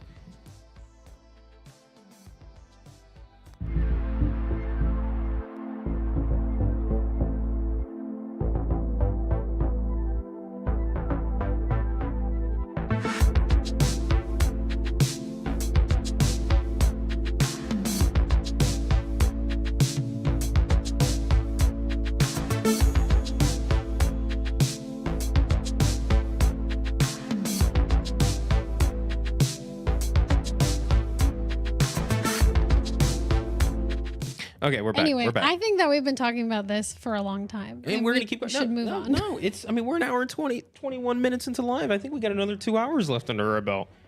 I'm not going anywhere until the sun I want rises. to talk about the ugly orange shirts. We're gonna get to your ugly. Steph's got a rant about the ugly orange shirts. Okay, let me get my rant out of the way. I'll let you do that, and then we're gonna get back into my rant of something later. Okay. Real quick. What about the votes? What's the poll? What's the poll? 87% says after. Okay. Also, So Matthew. Back to the poll real quick. Hold up. 87%. Let's give the audience the details. 87% says start after. 13% says start before. And how many votes is that on? 84 votes. Okay, so out of 84 votes, 87% of the vote base says after the event. Yes. That's the side I'm on. And I agree. Okay, cool. Yes. Thank you, Also, 87%. Matthew, to answer your question, the question is, can you watch our videos safely, spoiler free, between opening night and your first visit? Maybe not the scare zones. No. But we won't. In Orlando, we can't film in the houses, so you won't see in the houses. Yeah. Like, yeah, I was gonna say, like, scare zones, food, shows, usually we talk about. As far as houses, we try to keep it spoiler free. So, like, if you want to watch it, yes, just know that you might see things from the scare zone. You might see photos and videos. We also have, like, during August, we'll do construction update videos in the park. So you might see that stuff already. So, like, as far as that, if you really want to stay away from that, I wouldn't recommend it. But we also go ahead. Everybody does that because the scare zone's right there. Yeah, Go ahead. I was gonna say we will always title a video like construction update or like in park vlog or something like that. So most of the time, like if it's going to be in the park, it'll be titled that. Whereas like if we're just in the studio talking about it, it won't be titled that, or it'll be titled something different. We'll do our live stream still. A lot of Matthew, the event. He said I'm okay with that. I'm still gonna watch it. Oh, okay. Yeah. But we won't spoil anything in terms of like while we're talking about it. Like with the houses itself. we try our best to not spoil things on like the live streams and stuff. Yeah, we majority of the time, because we can't even film in the houses, we don't want to exactly say. And here's the thing too: if there is something that we're gonna spoil, we will say like, "Hey, real quick, spoiler, blah blah blah blah blah blah." Okay, we're good. But majority of the time when we kind of go through the houses, since we can't film it, we're not going to sit there and talk for 3 minutes explaining it and then move on with the video. We want to move on with the video, have people kind of just see what the vibe is like and stuff, at least from our perspective. The last time, or the one time we did media night at Halloween Horror Nights back in 31, we got to film through the houses. Obviously, a video like that will have spoilers because it's going through the haunted houses at the event. So something like that, but we'll title it. We'll let people know. Full house walkthrough. We'll let people know in the video, like, hey, we're gonna be going through the houses. There's gonna be spoilers. So if you don't want to see it, it probably isn't the video for you. In general, if you just don't want to be spoiled, you don't have to watch the videos. Like we don't mind. It's okay. I mean, I totally get it. Like I'm the same way. So yeah, the only thing that majority of the time is gonna be spoiled, obviously, scare zones, probably some of the show, and maybe the food, because I will be getting Halloween Horror Nights food. Definitely. Also, you can end the poll, by the way, sweetheart. I am. Yeah, go ahead. You can do it. I got you. Believe in you. Nice. Nice. Okay, cool. Thanks they were doing something different that year. They invited like fans rather than media. The year that we went for media night, and then we were invited as HHN fans. And then I think the team that did all of that changed for the next year. So the people who were invited changed for the next year. I mean, honestly, like it's okay. I don't care for media night, to be honest. And that first year we got it, I was so excited, but it was not what I thought it was. Like I said, speaking from the fan perspective, out of anything at most, I am a fan of Halloween Horror Nights. Doing media, although it's cool, it was like a bucket list thing. Yeah, it's a bucket list thing. We get to check it off. Cool. I personally prefer when we go in the trenches with the fans and experience it like In that. the trenches. Yeah, well, like it's like because Stephanie, opening night we got poured on. Like, I mean, that was is like we true. were in That the was trenches. the trenches. We were getting soaked from the rain, and it was just felt like we were in the war zone. You know, it's like we're out here, like we got to do That is this. true. And you know, by the way, last year's opening night was a mess. The weather, oh my gosh, we had this storm that came through, but shout out, we had a little meetup that we did with some of our fans, and that was incredible. We had a lot of people try to help us out, cover the equipment and everything. We were just covering it all. And it's like, even though I hate that because we have equipment in the weather, I don't want to be rained on. It's kind of cool. Like it's fun. Everybody's there. It's an experience that you get to remember. We're just all laughing and having a good time. So it's enjoyable, but I really hope it doesn't rain this year. Yeah. So, put my hands up. I'm surrendering my rant to now pass the mic to Stephanie for your rant about the merchandise. I just don't like it. It's not my style. I don't think it looks like Halloween. I don't think it looks like horror. I don't think it looks like Nights. You had that one written. No, I really didn't. She's like, I'm going to say this. I don't think it's Halloween. I don't think it looks like It's horror. like I don't think it looks like Nights. Bright orange, palm trees. It's like they're either going for this very like manufactured 90s vibe, or they're going for like LMFAO. Like, I really don't know what they're trying to do with it, but just not my style. If they were going to go 90s, I would have rather liked to see like something grungy, something a little bit more like... What? Somebody said it. I'm sorry. I just got excited. What? Javier said, it reminds me of the Neversoft eyeball logo from Tony Hawk's Pro Skater. Yeah, that's like, exactly what I thought. You guys it's know, like you guys know the eye coming through and getting like stabbed through. Like that is the vibe. It's that I like feel. a Spencer's. It's Should like I looking get at up a and do it? Spencer's. Amoeba. Tony Hawk. Yeah, I used to, the song Amoeba, when it was like Amoeba. Me and my brother, we had Tony Hawk's Pro Skater. We used to play with my dad, and we thought for years it said Tony Hawk, like it was Tony Hawk's own song. It was Amoeba. But I would always stand up. I'm not gonna. You guys can't see it if I stand up, and I'd act like I'm skateboarding. I still do this to this day with Stephanie. Yeah. And I'm like Tony Hawk. Hawk. That's this vibe to me. That's what it is. I can't tell. I'm not against it's it, like but that's what I don't like about it is like Erica said it looks like they're going for mid to late 80s. So like what I don't like about it is I can't tell what they're trying to do. I can't tell if it's 80s, if it's 90s, if it's trying to go like Fresh Prince of Bel-Air, or if it's like LMFAO party rock. Like I truly don't understand what the vibe is. And or it also like the whole setup that they had looks like Fast and Furious. Like I just don't like it. yeah, It's like all the tackiest things that you can think of and put it all into one. a lot of people Don't like it. A lot of people comment, and not just in this live chat, but in other forums too, that they keep saying like it's like an 80s thing. I don't see 80s. I see late 90s, early 2000s. I see that kind of vibe. Like I'm at a pro skate shop, and in the back in the alley we have a little garage band going on, and then there's a skate park. Like that's the kind of vibe. Literally, Erica said exactly what I said to you. She said someone who wasn't in that era tried to aim for an era they don't understand. That's exactly what I said to you. I was like, it's literally like somebody who never lived in the 90s or knows really anything about the 90s but has like heard about it one time was like, let's do the 90s.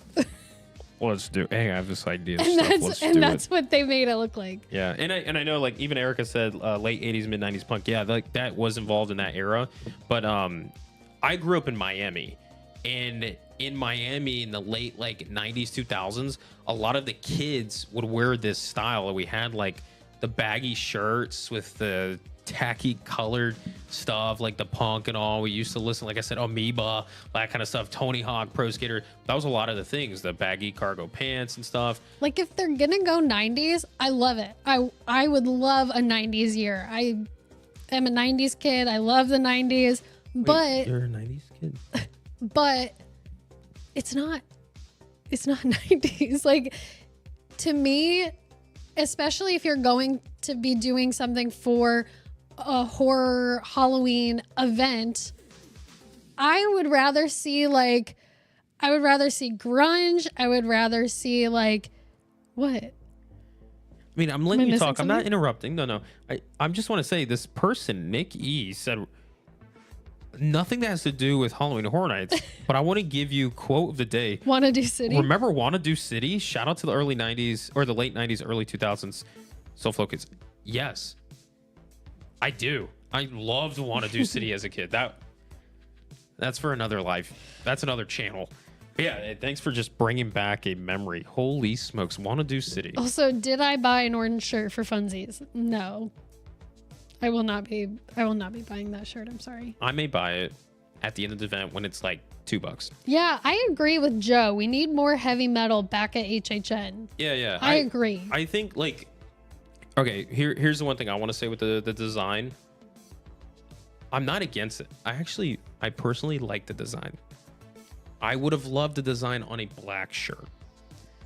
The design really gives me the Halloween Hawaiian Nights vibe. It looks like clip art to me. I know. It gives me the Halloween Hawaiian Nights vibe. Like I'm like, okay, I can go with it. If they want it to be late 80s, 90s style, I'm like, let's really like dive into it. I want that that darker metal. I want the baggy shirts. I want the cargo pants with the metal chain hanging from it. And like, I really want that vibe. Like big mohawk, like the faux big hawks. Mohawks that were like and here's the thing too. I've never seen, and this is personally, I've never seen anybody talk about this. I'm pretty sure people have, okay? But if they're gonna do a 90s year, I would love two different types of 90s years. I'd love them to do the decade of the 90s, and I'd love for them to do the Halloween Horror Nights 90s.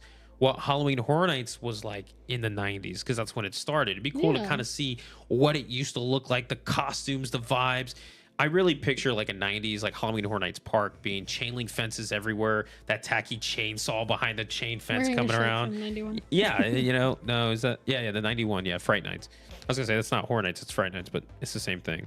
So like, yeah, like I would love to see that. I would love for them to play, or pay homage to, or how do you say homage? Homage, right? I don't know. And pay homage to their earlier years. I think that'd be really cool. Like bring back the Rat Lady, have like things like that, just kind of thrown in there, just a throwback to Halloween Horror Nights and when it started in the 90s. I also would just love like some really good quality shirts, but that's just me. Yeah, I agree. No, I agree. It's just when you buy as much as they do, it's it has to be like in bulk and as cheap as possible. Justin said, zombie Tony Hawk. Yeah, that's the vibe I'm getting. Like, let's have a skateboard house and like let's go for it. Why not? I am all for them doing different colored shirts, not just black. Like I'm all for that. Black cotton t-shirts in like 90-degree weather is not the best. Yeah. But the like neon yellow or orange is just not it for me. Yeah, I personally would love to see them have different colored t-shirts. I would also love to see them have the same design in different colored shirts. That would be cool. So you can have variety to choose from. But here's the thing. One thing I will say about this design, I have a feeling this design and all that is going to be like last year's See You in the Fog merch line, where it probably has no relation to the event at all in any capacity. It's just to get merch out there, get some sales. And especially because they released the shirt design for Grad Bash, and it's like exactly the same. Like the same. That is my knock. Like I said, I'm not against the design for this. The orange, the bright orange, neon orange, I'm not for, but the design I'm not against until Stephanie showed me that it's just like the Grad Bash kind of vibe. And I was like, oh, I don't like this now. Yeah. That is the only thing. That's the one thing that makes me think that it is just kind of like a design that they thought would be popular, so they just put it out rather than it being like, this is the theme for this year. Maybe. Yeah. Mm-hmm. Cool. I think that's all I'm going to say. Oh, you know what? I want to say one more thing. About the merch before we move on.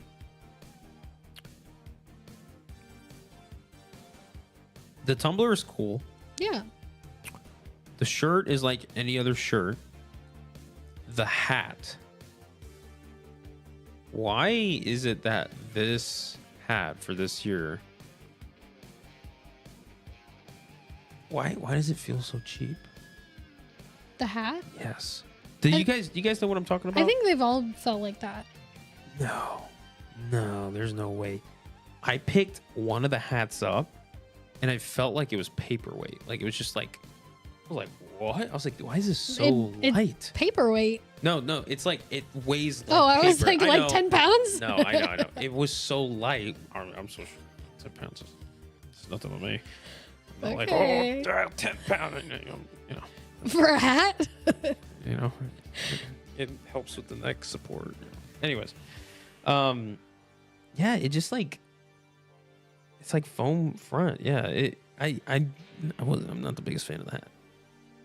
Maybe it's to make it not as hot. Very lightweight. I don't wear hats, so I don't have any opinion. I wear hats. I'm not gonna wear that one. Unless Universal's like, hey, Brian, you're wearing this hat.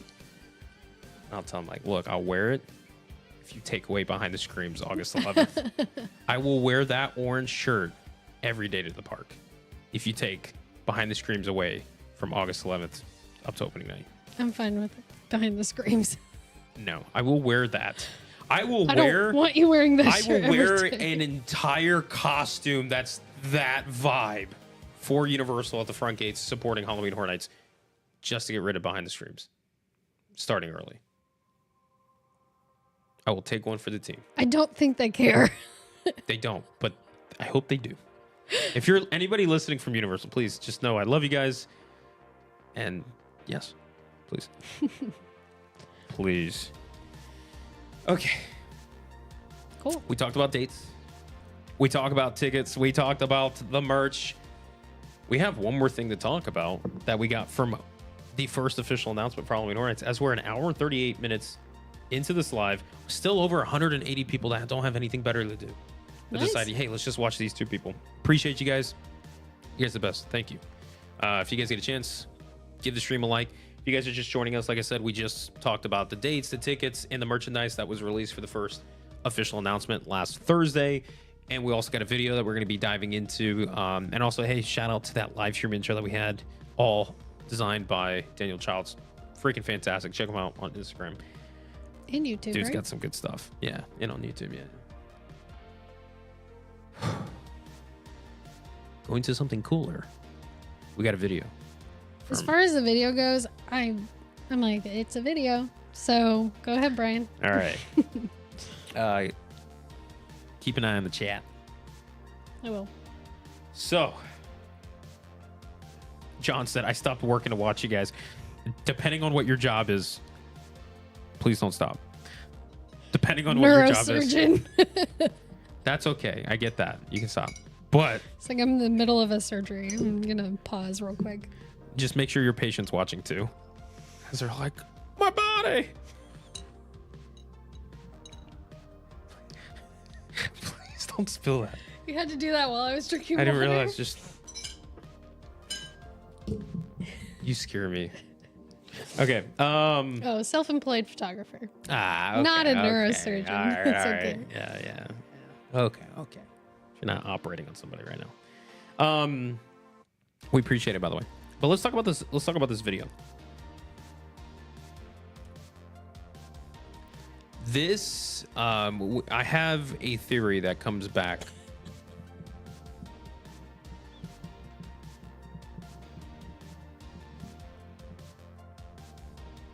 My body.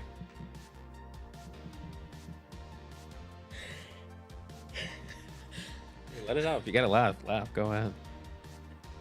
They take photos of neurosurgery. Oh, it's a neurosurgery photographer. Is that what you do, John?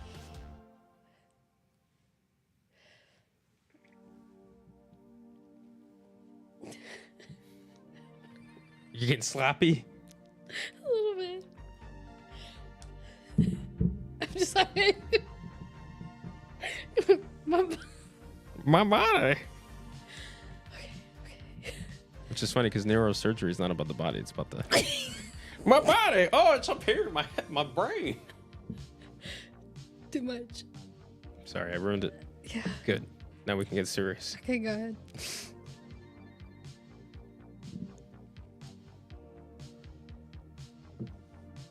Go ahead. Okay, cool. I'm good. We're good. All right, so This isn't a under Vecna situation. yeah, under Vecna. Yeah, right. Also, Chris Dusting said, "Guess who's back? What I miss? Why'd you leave in the first place?" Getting closer and closer to banning this guy. Sorry. So we're gonna get into the video. I have a theory since HHN 30. When the HHN 30 happened, I was like, what do I see here? In HHN 29, a situation happened back in HHN 29 that opened my eyes to something. HHN 30 came along and I went, oh, okay, all right. 31, something happened in 31 where I was like, okay, something's happening. That's when I talked to you about it for the first time and kind of like was connecting the dots. Then 32 came around, and that's when we decided to tell you guys before 32 started, we have a theory, right? And remember I told you like Horror Nights is kind of happening in a 5-year segment term, like boom, boom, whatever, right? I'm not going to tell the theory in this. We want to save it for a video, but I might potentially decide instead of doing a video, we might do it in a live stream in the future. It just depends. But getting this video that we got from Horror Nights really made me go back to my theory and go, okay, things are still connecting. They're following along. And the first half of the video is nothing, right? Fun fact, our Fright Club members, right? If you guys are part of the Fright Club, you guys know we posted a video this past weekend breaking down that video for you guys. And I didn't say everything in that video. I want to save it for the theory and stuff. But our Fright Club members, you guys got the exclusive first access to our video breakdown, discussing it, talking about it. So anybody... Where did you come from? He wasn't even on the couch. What are you doing? Go lay down. Go lay down. Go lay down on the couch. That was weird. He was downstairs. Yeah. What? Lay down. He's like, I'm going to sabotage something. And he just came running right up and was like, hi, remember me? I'm your son. My body. Okay. Now you're just trying to make me laugh. No, I'm trying to get you not to laugh at that anymore. If I overdo it, it'll kill it for stuff. So anyways, that first half of the video, right? Like I was saying, Fright Club members, you already got to see it. If you guys are not a part of the Fright Club, you did not get the chance to see it. It's an exclusive one for a Fright Club only. We'll kind of break it down a little bit in this video, talk about those conversations and stuff. So you don't have to become a Fright Club member to go see it. We'll kind of talk about it now. Fright Club members just kind of got first access to it. But of course, if you want to join, you get to check out that video. All this like cool editing where he like put the video like frame by frame and then like other videos. I put it on the screen and broke it down frame by frame. It's kind of cool. It was a lot more work than I was anticipating on doing for a video. But I hope you guys enjoyed it. That got to see it. So yeah. The first half of the video is pretty much nothing. It's just generic Halloween Horror Nights B-roll. Which, fun fact, the shot of the medallion, the arches, right? And the medallion, we were actually there for that shot, for that shoot.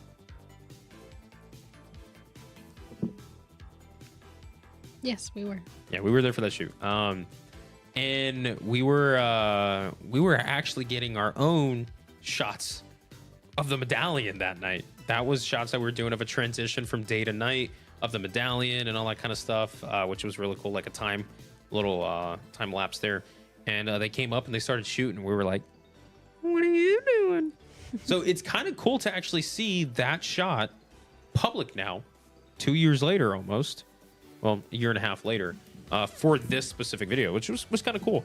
And if you guys noticed too, for like legal reasons and stuff, with the medallion, they actually blurred out the select, the date nights, September, blah, blah, blah. They blurred that out. And then as the camera goes up just a little bit, you notice that blurriness goes up with it too. So it blocks nights, not the dates. But nobody's going to know that unless you break it down and pause it frame by frame. So yeah. Anyways, the first part of the video really has no importance as far as things that we need to dive into. The second part And I have something to pull up for you guys. It's this right here. Boom. This is the door that we have Hondo locked up behind as we're in the live stream. He is currently behind this door right now as we speak, locked up, waiting for us to release him. Anyways, okay, so here's the door. This is a still shot of the video. It's a quick still shot. I don't want to have it too much because I don't think the quality is great enough for you guys to check out like this. But this right here, this is a still shot. Take a look at it as much as you can, right? There's a door, there's a bar in front of it. We have blue light. We have a camera on the far top left. If you guys notice up there, there's a camera there. There's a sign on the door, circular sign above the bar. I read it, says do not enter. That's at least from what I was seeing frame by frame, zoomed in. And then there's a light below it. Okay, back to us, right? So you guys see that. When watching this video, right, I watched it a couple times, going through it and stuff. Super cool. I love when Horror Nights does this stuff. Like I eat this stuff up. I'm like, yes, we just need more throughout the off season. We need more to build this excitement and hype. And watching this, the first thing that came to my mind, I went, HHN 30. It goes along with this theory that we have, and there's some people that's getting along this conversation too. You know, people are starting to have their own theories and on. They're starting to line theirs up with what we thought of a couple of years ago, and I'm like, yes, like, good. The people are starting to get it. I just wonder if Horror Nights is actually going along with this, or they're like, this is not at all what we're doing, and they have another plan. Anyways, I think the most important thing from this video is two things. One is the entire shot itself. I'm gonna bring it back up for you guys to take a look at. The entire shot. If you look at it, it's not from the perspective of somebody's eyes. Instead, it looks like we're watching through a screen, like a monitor, kind of like a security cam footage. It's blue, it's kind of staticky and all that stuff. So this is coming from a monitor. We're watching from a TV, monitor, screen, desktop, whatever, right? We're watching from something. We're seeing it from something, right? And it's moving. So somebody has a camera. I'm just putting, this has nothing to do with the theory or anything. I mean, think of director, blah, blah. Anyways, I just wanted to throw that for fun, just to confuse people. The next most important thing is the light that's below the door. If you guys remember our Fright Club, we had that Fright Club exclusive video. We compared, and I don't have a photo, or do I? Maybe I do. I can't pull it up on the screen right now. It would take me a few. Sal said Five Nights at Freddy's confirmed because it's a security monitor. Ew. Ew. Don't say that. Please no. I mean, I can see what you're saying, but no, I don't want that. But going back to the light that's below the door. Crystal, I agree with you. She said last year the clues didn't really even add up to the ultimate overall theme. So I don't even play into them now. Here we go.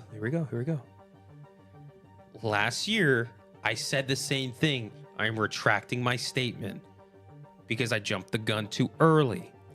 We cannot look at Halloween Horror Nights anymore for just 1 year. You cannot look at the event as its standalone year. That is not the phase we're in right now.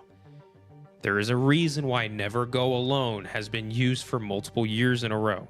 There is a story that is being built for years that is leading to something. Other than, never mind. I'm not going to say it. We don't have to get to the corporate side and business side where it's like, yes, we're tagging them. No, I was just going to say something mean. Let me mute you real quick.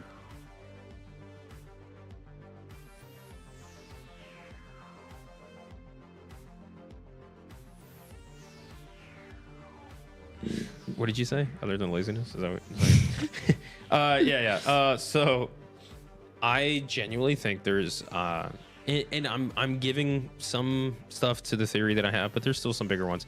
But there's a light underneath that door that connects to another light. They're the same. Well, I even use the word Kelvin. They're the same. When I put them side by side, and I've compared them. You hear that too, right? Mm-hmm. And I compare them frame by frame. But Horror Nights is on their way. Stop them! Stop! Like, could you guys imagine, real quick, random, can you imagine if we're doing this live and like a SWAT team comes in? It's like Shrek 2. Remember Shrek 2 when it was the knights or whatever goes after them? It's like cops, but it's the knights. And they get Puss in Boots, like Gingy and like Shrek and donkeying them. And Puss in Boots is like, that's not mine. That's not mine. It's like, kind of, that's not funny. mine.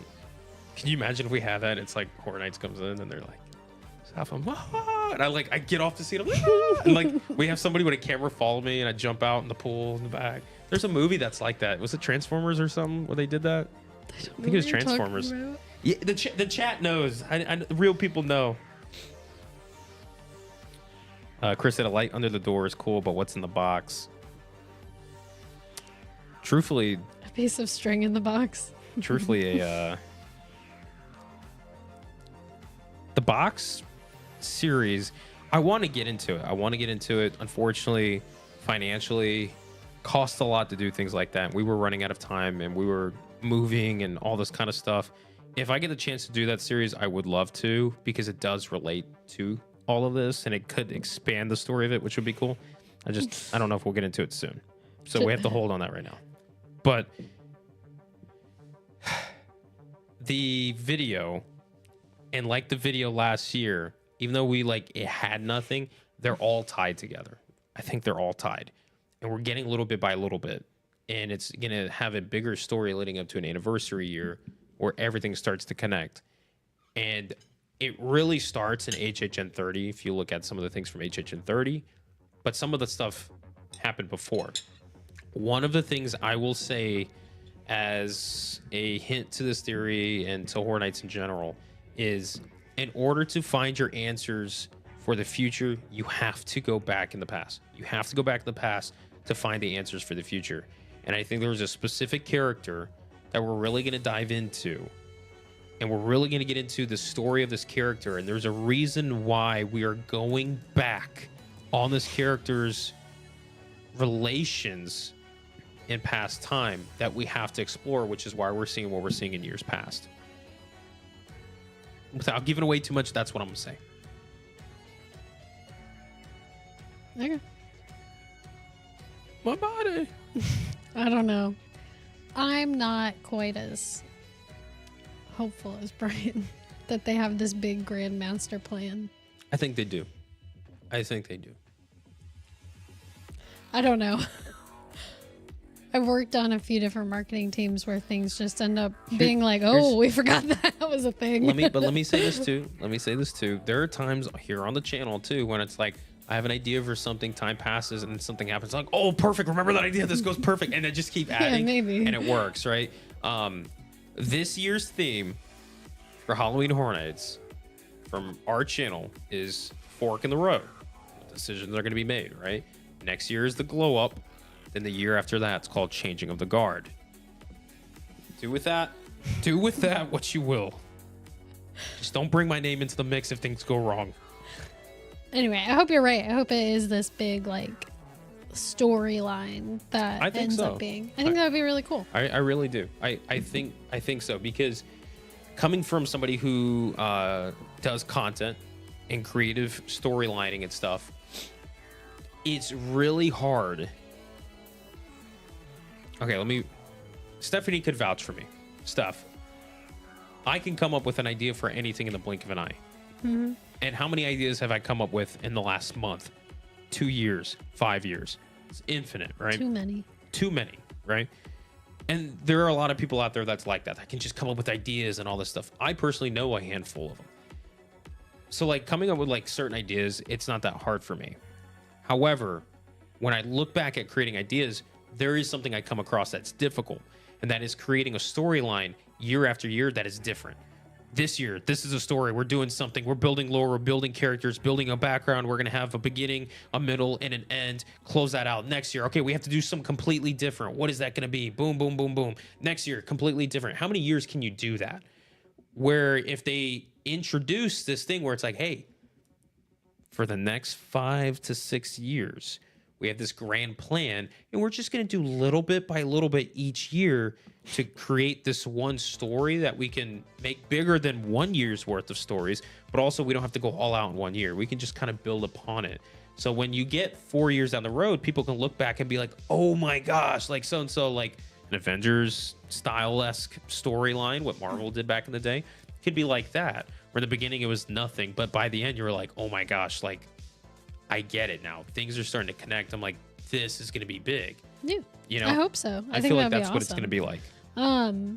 Christina asked, do you think they'll bring the podcast back again? My question is, do you guys want them to? Yeah. Do you guys want them? Yeah. Let's talk about the Discover Universal podcast that they have, especially for the Horror Night section. Who here listens to Discover Universal podcast? Actually put in the chat. Type 1 if you guys listen to the podcast. Type 2 if you guys don't. And Yes, for those of you that do you guys enjoy the Haunted Tales, the Horror Night stuff that they do? Because I yes, personally love them. They did post one already. Excuse me, I burped. I am having major heartburn. Also, in the meantime, while you guys answer that, Javier wanted to jump in with a 5 and said, with Ramon being one of the new show directors for HHN this year, do you think we'll see something new with his vision for the event? To the smallest degree, yes. I think that stuff takes a little more time. Yeah, and also Ramon's been working with HHM for a while now, Yeah. so I'm sure the things that are already kind of there are what he's learned as he's come up. So I don't think it's like this other person from like outside coming in and being like, we're changing everything. Yeah, I genuinely believe that there might be some changes that he wants or like he'll put into it and all that stuff. As far as anything drastic, I don't think you're going to see anything like that. Next year would be a good year to see it because, for instance, he just got, and I don't really want to talk too much personally, about this. This is a personal thing for him, and huge congrats to him, by the way. But just now getting this promotion, it's like the conversation for this year's event has already been going on for some time. Mm-hmm. So I would like to see what it's like for the next slate, brand for what that's like. That would be the cool, interesting thing to see what the changes and all that going to be. Mm-hmm. But we personally got to see and meet Ramon when we were working there. He was. This is where I need you to pay attention to me. I'm listening. No, pay attention. What is the title that he was? I always get it wrong. Performance coordinator. Was he performance coordinator? Mm-hmm. Okay. For Monsters? Right? Yeah. Okay, cool. So we got to see him, and he would come through a lot and, kind of talk about the scares, say, this was cool, work on this, I noticed this, all that stuff. So, I mean, he's involved in it 100%. You can see he's got passion for it. So I'm personally excited to see him have this position and continue to move up. So good for him. Let me go back, though. I want to see these 1s and 2s. Also, Javier, thanks again for the 5. We got some ones, got some ones. Couple 2s. See some 2s. Let's see if we can change those 2s to some 1s. That'd be great. Also, I wouldn't, just to answer Mr. Disney King's question, I wouldn't necessarily say that the podcast had any spoilers in it. Necessarily. I mean, they gave like the story of what the houses and the original houses and scare zones were going to be about, but it's not like I don't think they like necessarily described any rooms or anything like that. I think when they had see, this is, man, I don't want to give away, I have this ultimate goal with HHN and this dream I'd love to see Horror Nights do. And it plays devil's advocate with me a lot. And I'm always trying to figure out how to balance it. Guys, I kid you not. Like, on my computer, I have some documents and stuff that I've been working on for years, and these ideas and concepts and stuff. And almost every day I go in and tweak it because there's that devil. I have the angel and the devil on my shoulder, right? One part says this, and I go with it, and then I start thinking about it. I have to twist it and change it to this. And, I try to find what is that sweet spot. Because with the podcast last year, they had those episodes that like expanded the story. The one that sticks to my mind was Dueling Dragons. I loved the Dueling Dragons. the Haunted Tales Dueling Dragons one. I thought that was so cool. I loved the Merlin story and all that, the sound effects. And when I went to the house, I thought of that story happening right before I got in the house, and I just went in. And it was just so cool. I thought it was unique. And their perspective of talking about it, and especially the episodes when they have the creatives come on board and discuss about some of them and do some of the reveals and stuff. I think that's really awesome. I do. Like I said, I am not for leaks. However, when Halloween Horror Nights and Universal themselves talk about it, and they do it in such a presentation that is supposed to make it a spectacle, I'm okay with that. It's like us getting a trailer for a movie. Like for a blockbuster hit, we get a trailer for it. Without it being like today's trailers where it's like 3 minutes long of everything. And we're like, okay, I get the whole movie. Here's the ending. Yeah, right. I personally love to see these little tidbits and like behind the scenes work and the creative ideas behind things before the event. I'm okay with that when it's coming from the team. Yeah, and I think that if you're like really wanting to go in blind, listen to the podcast after you've gone in the houses at least, because they're awesome. Yeah, and they're extensive, and they give you more to it. You know, like for instance, last year there was one podcast I didn't get to listen to. Oh, the Oddfellow one. The Oddfellow podcast I didn't get to listen to fully when it's explaining some of the stuff with Oddfellow. I was just at work and stuff, so I was trying to listen to as much as I can. And then we went to the event and we were going through the Oddfellow stuff, and I was like, I realized I didn't listen to that one fully, and I went back to it, and I'm like, this makes sense. I get why A, B, C are as A, B, and C. Yeah, I think so it helps. The one thing that could potentially, one reason why you might want to wait to listen to it afterwards is like for the Oddfellow one specifically, I listened to that first and had a distinct idea of what I thought the house was going to be like because of that, and it wasn't anything like that. So yeah. That, you know, that might be one reason. I could definitely see like not wanting to have an idea of what it is before you go in it. But if that's the case, definitely listen to it afterwards because they are pretty cool. Yeah, I mean, they are. And I mean, I love Halloween Horror Nights. I personally will say that's my favorite part of Discover Universe podcast. I'm biased. Sorry, Universal. But yeah, I think there's a market there to be tapped with Discover Universal as far as like the Horror Nights side of things. And I really hope that Universal as a whole, like, really dives into Horror Nights. Like, they know Horror Nights is special. Like, they know that. There is such a fan base for that. I wouldn't be sitting here talking about Horror Nights if it wasn't. I wouldn't be, I'm going to use the word wasting, but I'm not. I wouldn't be wasting my personal time off of work to just sit here and work and make videos and script things and edit and discuss conversations of creative. Excuse me. I wouldn't be doing that if I wasn't passionate for this. And I think there's a lot of people out there that's in the same boat. There's a lot of passionate people about this event who love this event. And it'd be really cool to kind of see more of a catering towards that. So I'm hoping Universal does do that. I think it'd be really neat. We just passed 2 hours in the live stream. Congratulations, Stephanie. Nice. So, if you are joining us right now, welcome back to the channel that takes you through the fog for this Tuesday evening edition of You Missed the Live Stream. So we talked about the event dates, talking about it starting August 30th. This is the first time they've ever gone to August. Kind of give you guys a word about that. Then we talked about the tickets, the current available tickets. We will have more available tickets in the future, like our beloved frequent fear passes. We are expecting those to be released around June.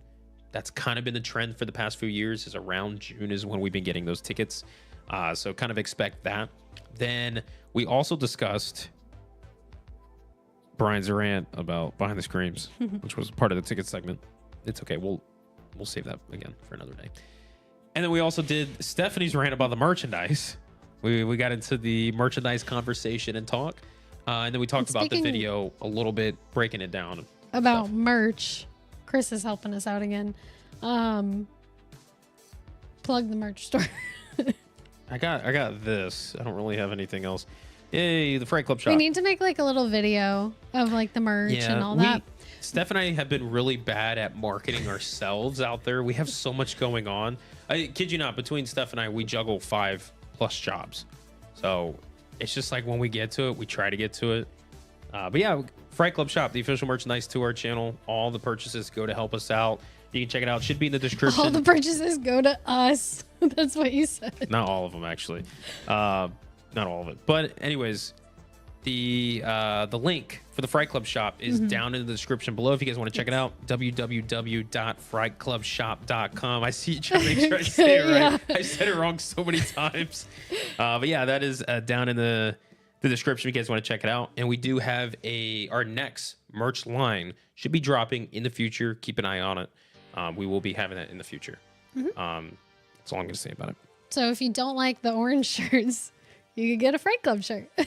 Yay. I'm actually wearing one of our Fright Club and I think, hoodies. I think you can get it in orange if you really want that. If you really wanted it. And if you did, I'd be really upset with you. That's okay. If you want it, you can have it.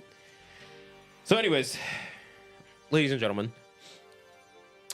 we are now in the segment where I don't want to wrap it up just yet because I'm having so much fun. I was like, why is it not picking up? But it's slightly picking it up.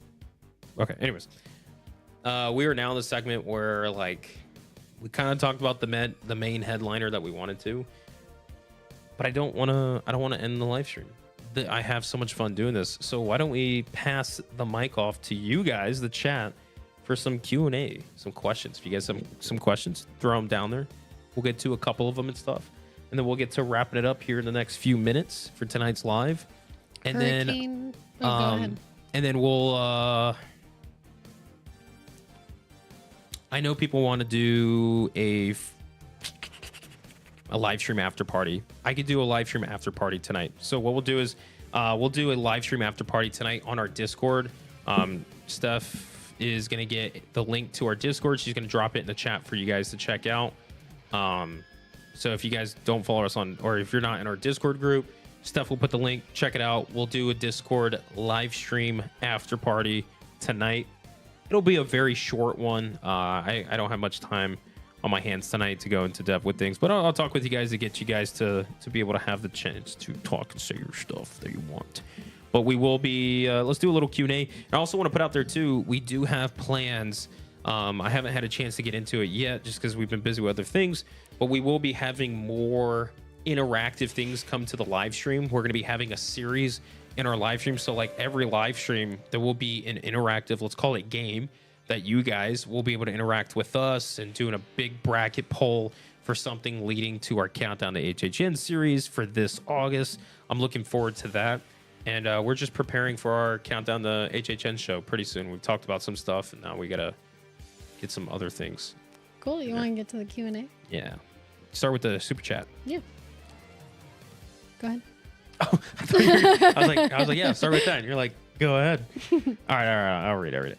With a $2 donation to Logan Matthew Ray said, I need some cooler temperatures in October.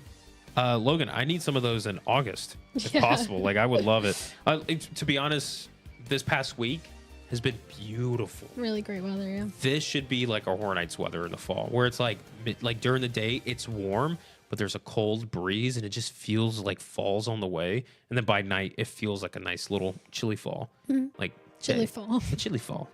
Chilly fall. Check this out. We agree. Yeah. And hey, thank you, by the way, for the two. Fred asked about hurricane predictions. Hopefully 0. We pray that 0 happens. My hurricane prediction counter this year is 2.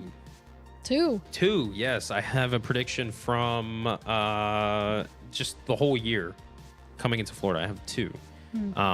And I'm not saying direct hits. I'm just saying that some may impact Florida.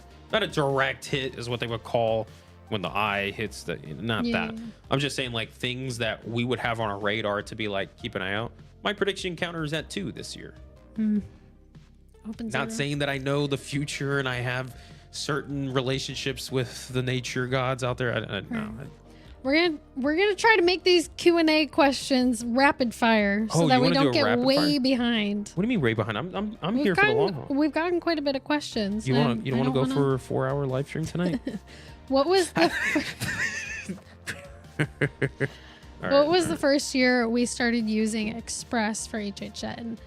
I think the first time was Yeah, 30, but we only did one night of Express. Opening week. Opening night, actually. Opening night, yeah. Yeah. So HHN 30, And opening then- night was the first time we used Express. 31, we decided to get Express along with our frequent fare pass. And then, of course, for 32. Oh, you want it? So let's do rapid fire questions. Yeah. So you want to ask a question, I answer it, or like we just answer it together? Oh, well, I will lose my, like... Yeah. Okay. Okay, or I can ask it and then answer it myself. Yeah, that's what I'm saying. We both answer it. Yeah. Why hasn't Ghostbusters been announced yet? Theories? Did you guys not see the intro to this video? It is announced. That was been announced. Yeah. By the way, if you guys are just joining us, if you just watched this and stuff, check out that intro. You can't miss the intro we had in this live stream. It's really cool. We'll have more added on later on. Why it's not announced? Because I don't think it needs to be announced yet. Okay. That's my saying. Like, I think our first house announcement is on the way. It is on the way, but Hopefully at some point. and also too, it may not be Ghostbusters. Like, we may not be getting Yeah, Ghostbusters. that's true. That's So, true. I don't know. Does your theory tie into Epic Universe lore?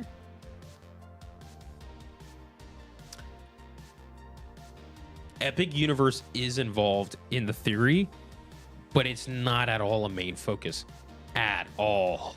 Okay. But it's a small percent that it does play a role. Also, we got this question. It just says Q and then the like colon knows. NOES. It's abbreviation for Nightmare on Elm Street. Ah. It took me about 20 minutes to figure that out when people kept saying nose. And I'm like, nose? Because it stands for something else. But yes, Nightmare on Elm Street. I will be honest. I am like up in the air as far as Stephanie, how about it? as far as like houses for this year. I'm like, it could be anything. I don't know. I just want it to be good. I'm just here for like whatever's announced. I'm like, yay. Whatever. Go team. Okay, to be honest though, that's I think it's really important to be like that versus really wanting some and not getting it being bummed. Yeah. I think it's a good way to play it.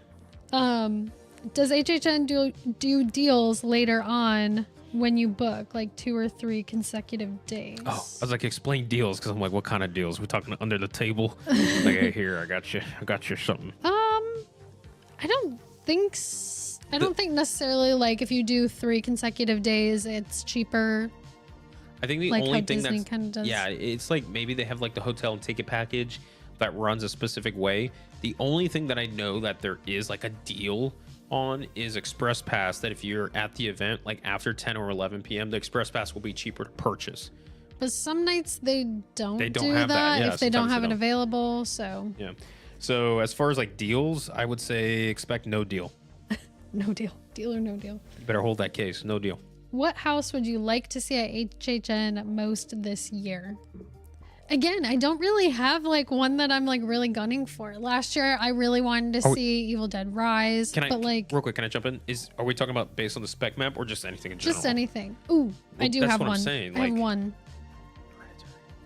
No, Fall of the House of Usher. Do you want to tell them that? Oh yeah, follow House of Usher. That's like the one that I really like. That you feel like That would would be have a awesome. chance to potentially show up this year that you would shoot for. Yeah, I agree with you. I've been saying. You good? I'm trying to think of another one, but I think that would be the one. It's not speculated, but for this year that I think has a chance, that could have a chance, Yeah, I would go with that. But like of anything, like Game of Thrones is my always. go-to. His go-to is always Game of Thrones. My go-to is always Hereditary. I don't think it'll ever happen. I'm okay with that. But, oh yeah, we're going to see it in theaters. They're re-releasing it in IMAX. Can you guys believe I'm about to go watch Hereditary in theaters with Stephanie? It's happening. We have tickets. AMC and A24 is doing this thing where they're bringing some of their films back in theaters. And Steph somehow talked me into getting tickets for Hereditary. Should I just like live stream his reaction or live tweet it or whatever? You guys remember we've had a conversation. If there's a lot of people in the theater, I won't do that.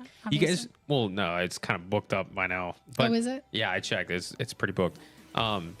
But you guys remember when Steph was talking about Hereditary? I think like 2 years ago. This may be longer than that. And I was like, I will never watch that movie. In 13 to 14 days, I will be watching that movie. I'm excited.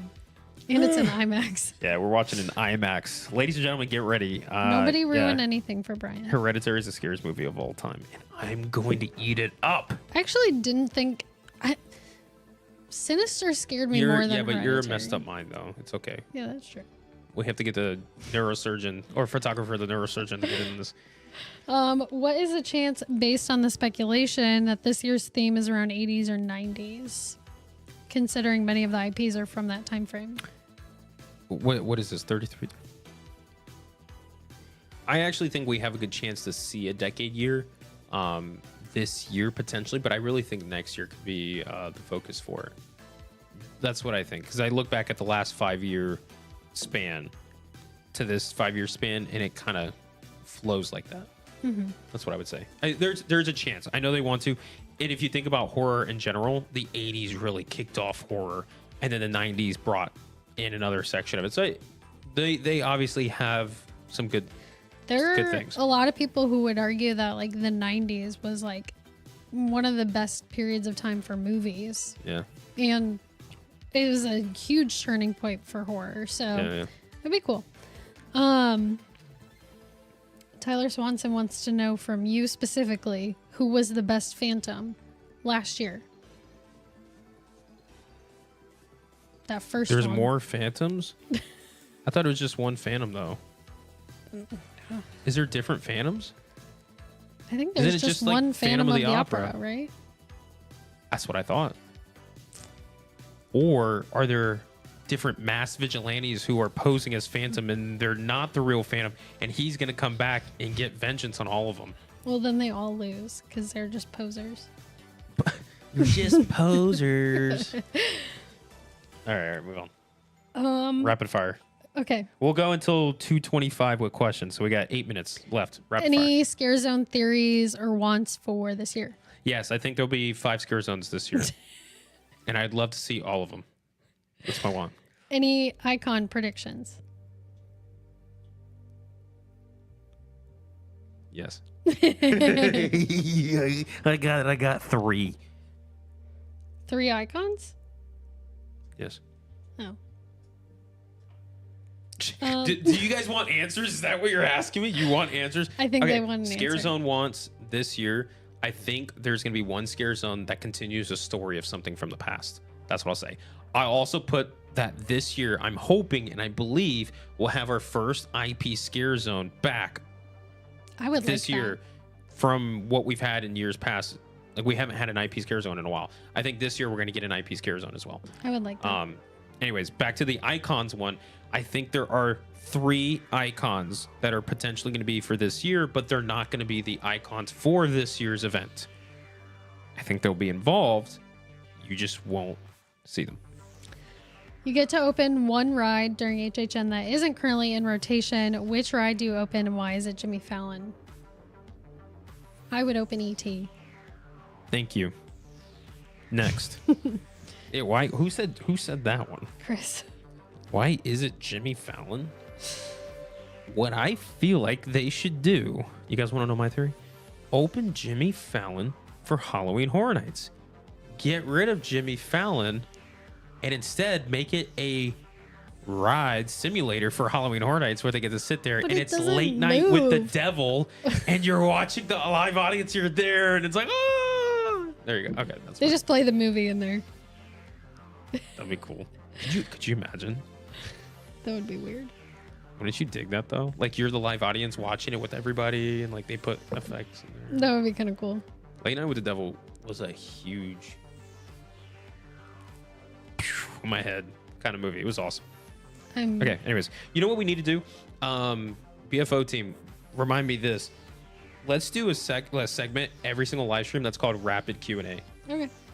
Rapid Q&A with Brian, and then So we if can you like, don't get do the whole your thing. question answered this time, maybe next time. Yeah. So go ahead. We'll see how many questions we can get in a certain amount of time and answers. Ding, ding, ding, boom. Ding, ding, ding, boom. Everybody. Besides HHN, so not for HHN, Okay, go ahead. do you prefer studios or islands? Islands, period. Brian likes islands. I love islands. Islands is special. I truly cannot pick. Yeah. But next I year, I like feel like both. Epic Universe. We were having this conversation about it. When I was little, go ahead. I liked islands because it had the big rides, right? Like I like the coasters and all of that. But I loved the Simpsons ride when I was little. Oh, I remember you telling me I that. loved was that like, ride oh, when I was gosh. little. So like I can't pick. I love both parks. Yeah, rapid fire though. Okay, we're good. Real question, what are our pet names for each other? That was from Chris as well.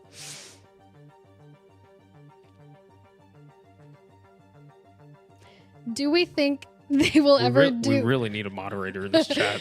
Do we think they will ever do Scream? Yes. I hope so. I like Scream. I would like to see that as a house. I think down the road. We know in the past they're working with, they were trying to. I don't see them stopping in the future and be like, no, we give up. I see them working at some point. Yeah. And this kind of goes with that. Fun Guy said, how on earth can it be a 90s year without Ghostface and Candyman? Which I agree. I would love both of those. Ghostface, Candyman. I see Chucky was a big thing in the 90s too. I know it started in the 80s, but I see that was a big thing in the 90s. Creepers, Jeepers could be kind of cool. Jeepers Creepers. Creepers, Jeepers. I never say Jeepers. Brian, Creepers, but that Brian freaks would me out. never go in that house. Yeah. Was that in the 90s or is that 2000s? I think it might have been early 2000s. Anyways, moving on. Next. We also got a super chat from Logan again for $2. So thank you for that. Thanks, Logan. And they said, I heart long sleeves for Halloween Horror Nights.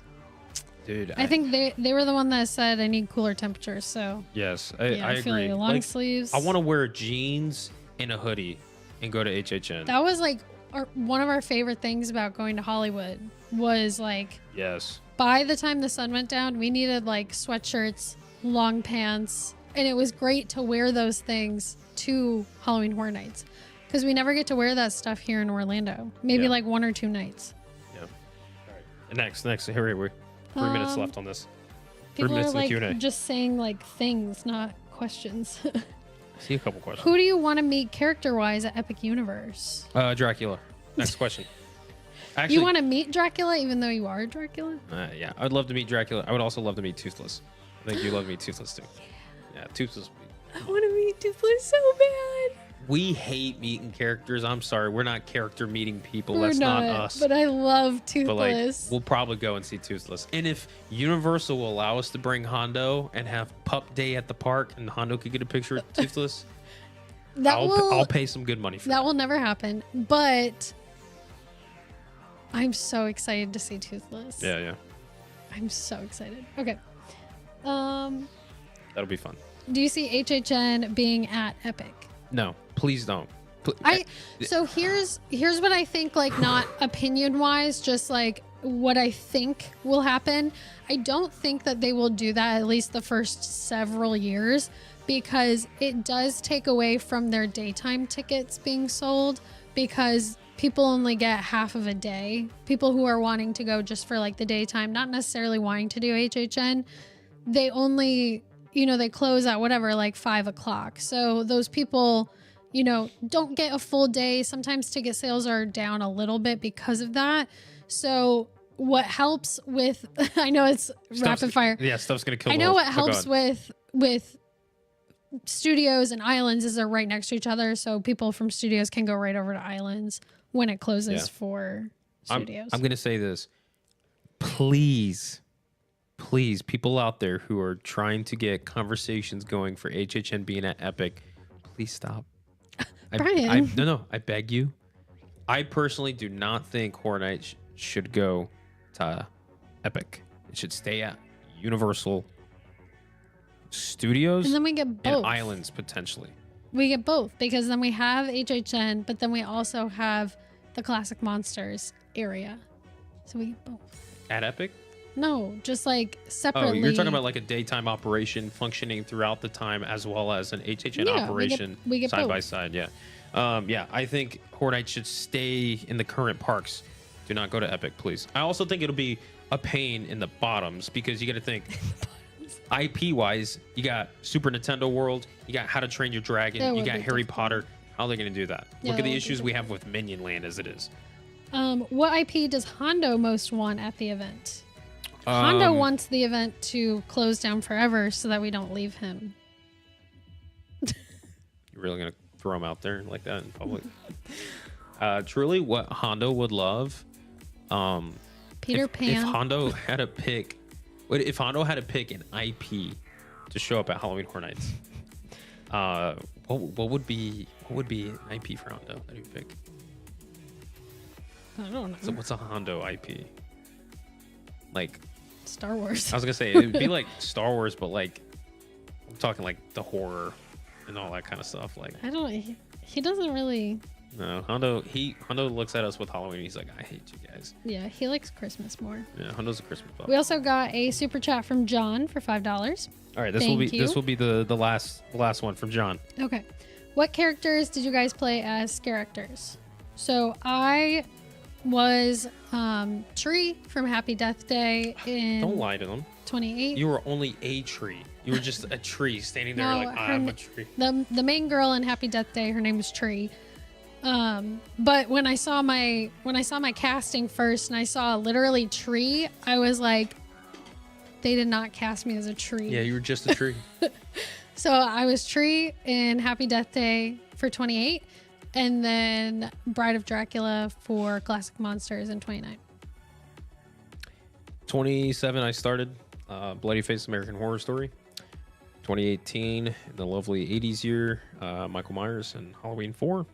In 2019, Classic Monsters, it was Dracula. Yep. That's how we met, if you guys didn't know. Did we? Oh, we did, didn't we? Yeah. Shut up. We did. Yeah, that was our involvement with the event. Yeah. The coolest experience I've ever had in my life. 2019. That year is I met the love of my life. I met my absolute biggest best friend that I will always Biggest best friend? He's the Is biggest he one your- I got, the yeah. biggest. my number one best friend. My life changed completely in 2019. So Yeah. And then we all we know- the best. we all know what happened in 2020. It all What went happened? downhill from there. We died. He died. You died. All right, there we go. I think that's good for the rapid fire. Okay. John, thank you for the 5, by the way. Wrapping up the rapid fire there. Do you guys like doing like a rapid fire Q&A session? Maybe each live stream we'll finish out with like a quick 10-minute rapid fire Q&A. I like that. I like Yeah. it.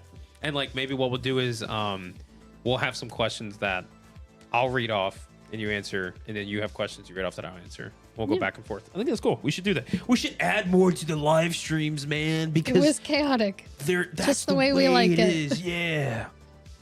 Sorry. Let chaos take the world. Hard to come up with questions though. Well, now you have a week, 2 weeks to think of more. Yeah. When should we do our next live stream, chat? What do you think? Next week, Tuesday, or 2 weeks from now, Tuesday? We will. Well, I don't know. Me and Steph will talk about it. We'll look into it. Currently, I don't have any plans for a live stream next week, Tuesday. I'll let you guys know if that changes. Unless we randomly get an announcement this week. Are you trying to say some stuff? No, I said if. I don't know. Maybe. But yeah, so I don't know about a live stream next week Tuesday just yet. I'll let you guys know if we do a live stream next week Tuesday. We'll post it on YouTube in the community page for you guys to check out, as well as on Instagram. We'll try to do word of mouth as much as possible. Let you guys know when we do post that, and then it'll either be next Tuesday or the week after that, unless I do. Who knows? Maybe a Fright Club only live stream this weekend. Maybe. I don't know. I don't want to give you guys ideas. I don't want to give you promises. But we do have some videos we want to get into and start working on. We are, this week, Steph and I, we have to get together and actually rearrange our schedule for the next week coming up. So once we do that, then it'll kind of line up what we have for the future. We'll let you guys know more. I know people want to see it next week, but yeah, next week live stream is about orange shirts, and we'll be wearing them. So anyways, that is probably going to do it for us tonight in the live stream. We're going to be wrapping it up. I want to thank all of you guys for joining us. There was way more people that joined us today than I was anticipating. So truly, I appreciate that. And I thank you guys for the support. Past 2 weeks, we've pumped out a lot of videos. We had 4 videos. We had a Fright Club exclusive video only. We've had 2 live streams there, you know. So we had a lot that we were putting out there and stuff. We got our first official announcement from Horror Nights last week. So, you know, the ball is rolling. We're getting their conversations up. And I'm really excited. And, you know, the chat, you guys are fantastic. I appreciate you guys for the constant comments and the questions and getting involved in the live stream and being here and checking us out. We got to talk about the dates, the tickets, the merch, the video a little bit, as well as some rapid fire Q&A that we'll do every live stream now. We'll do. Maybe I'll create some graphics for it and do a whole transition piece. This segment. Yeah. Like at the very end, I'll just like rapid like Q and A, and then like this like Dracula or bats fly through like a fireball from the wall, and it'll be us, and we'll be sitting down, and we'll do something like that. I hope we'll be sitting down. I'm not standing up for that. Should we call him over? Let me say this. If you guys want to check out the Fright Club, yep, you put it in the chat already. www.frightclubshop.com. Check us out there for some official merchandise. Check us out on Instagram. Brian from Orlando handle, and that's gonna be it. Hondo, come over here. Come here. Hondo. Come here, buddy. Ladies and gentlemen, the main event. 2.5 hours. You've been waiting to see this. The floof, the fluff, the Stay Puft guy. Tell him what IP you want to see at the event. Right here. Tell him. Say, I want to see me. Right here. Say it. Just say it. Nice. Good job. Wow. Look at. Wiggle, wiggle. I want to see Pepperoni. Oh, yeah. I want to be sponsored by Pepperoni, Beefaroni, Yummaroni. I want all the tweets and the toys. Look at this kid. How can you not love this guy? Here, look up. How can you not love this guy? This is the greatest thing on earth is dogs. They're the best things ever. We love them. We love you, don't you? And you hate us, don't you? And we do this stuff. All right, ladies and gentlemen, there's your, what is it called? Serotonin? Yeah. There's your serotonin for this evening, for staying up this late listening to us talk and rant. But again, like I said, I want to thank you guys all for the support. Fright Club members, thank you for the continuous support. It means a lot. Your support's helping us continue this channel and keeping the content going, because we have a lot more. We have some bigger plans. We have some big announcements, big surprises, lots in store for the future. But with that being said, that's going to be it for us. And I see after party. Yes, Discord after party, live stream after party on Discord. If you guys are on Discord, get over there, get ready. I'll be over there shortly. We're going to take care of him, get it out. So give me about 5 to 10 minutes, shut this down, get him set up, and I'll see you guys for the live stream after party over on Discord. But with that being said, that's going to be it for us in tonight's live. Fantastic job. You were incredible. Thanks. I'm going to give you a promotion. Normally end up this way. And him. Welcome back. Congratulations. So what about me? You were the best. You had the best portion. But that's it being said. That's going to be it for us here tonight in Hondo's de la Casa. I just love them. Okay, you're knocking stuff over now. All right. We'll see y'all. Have a good night. And for those of you that'll be in the after party, we'll see you there. Bye. Bye, everybody.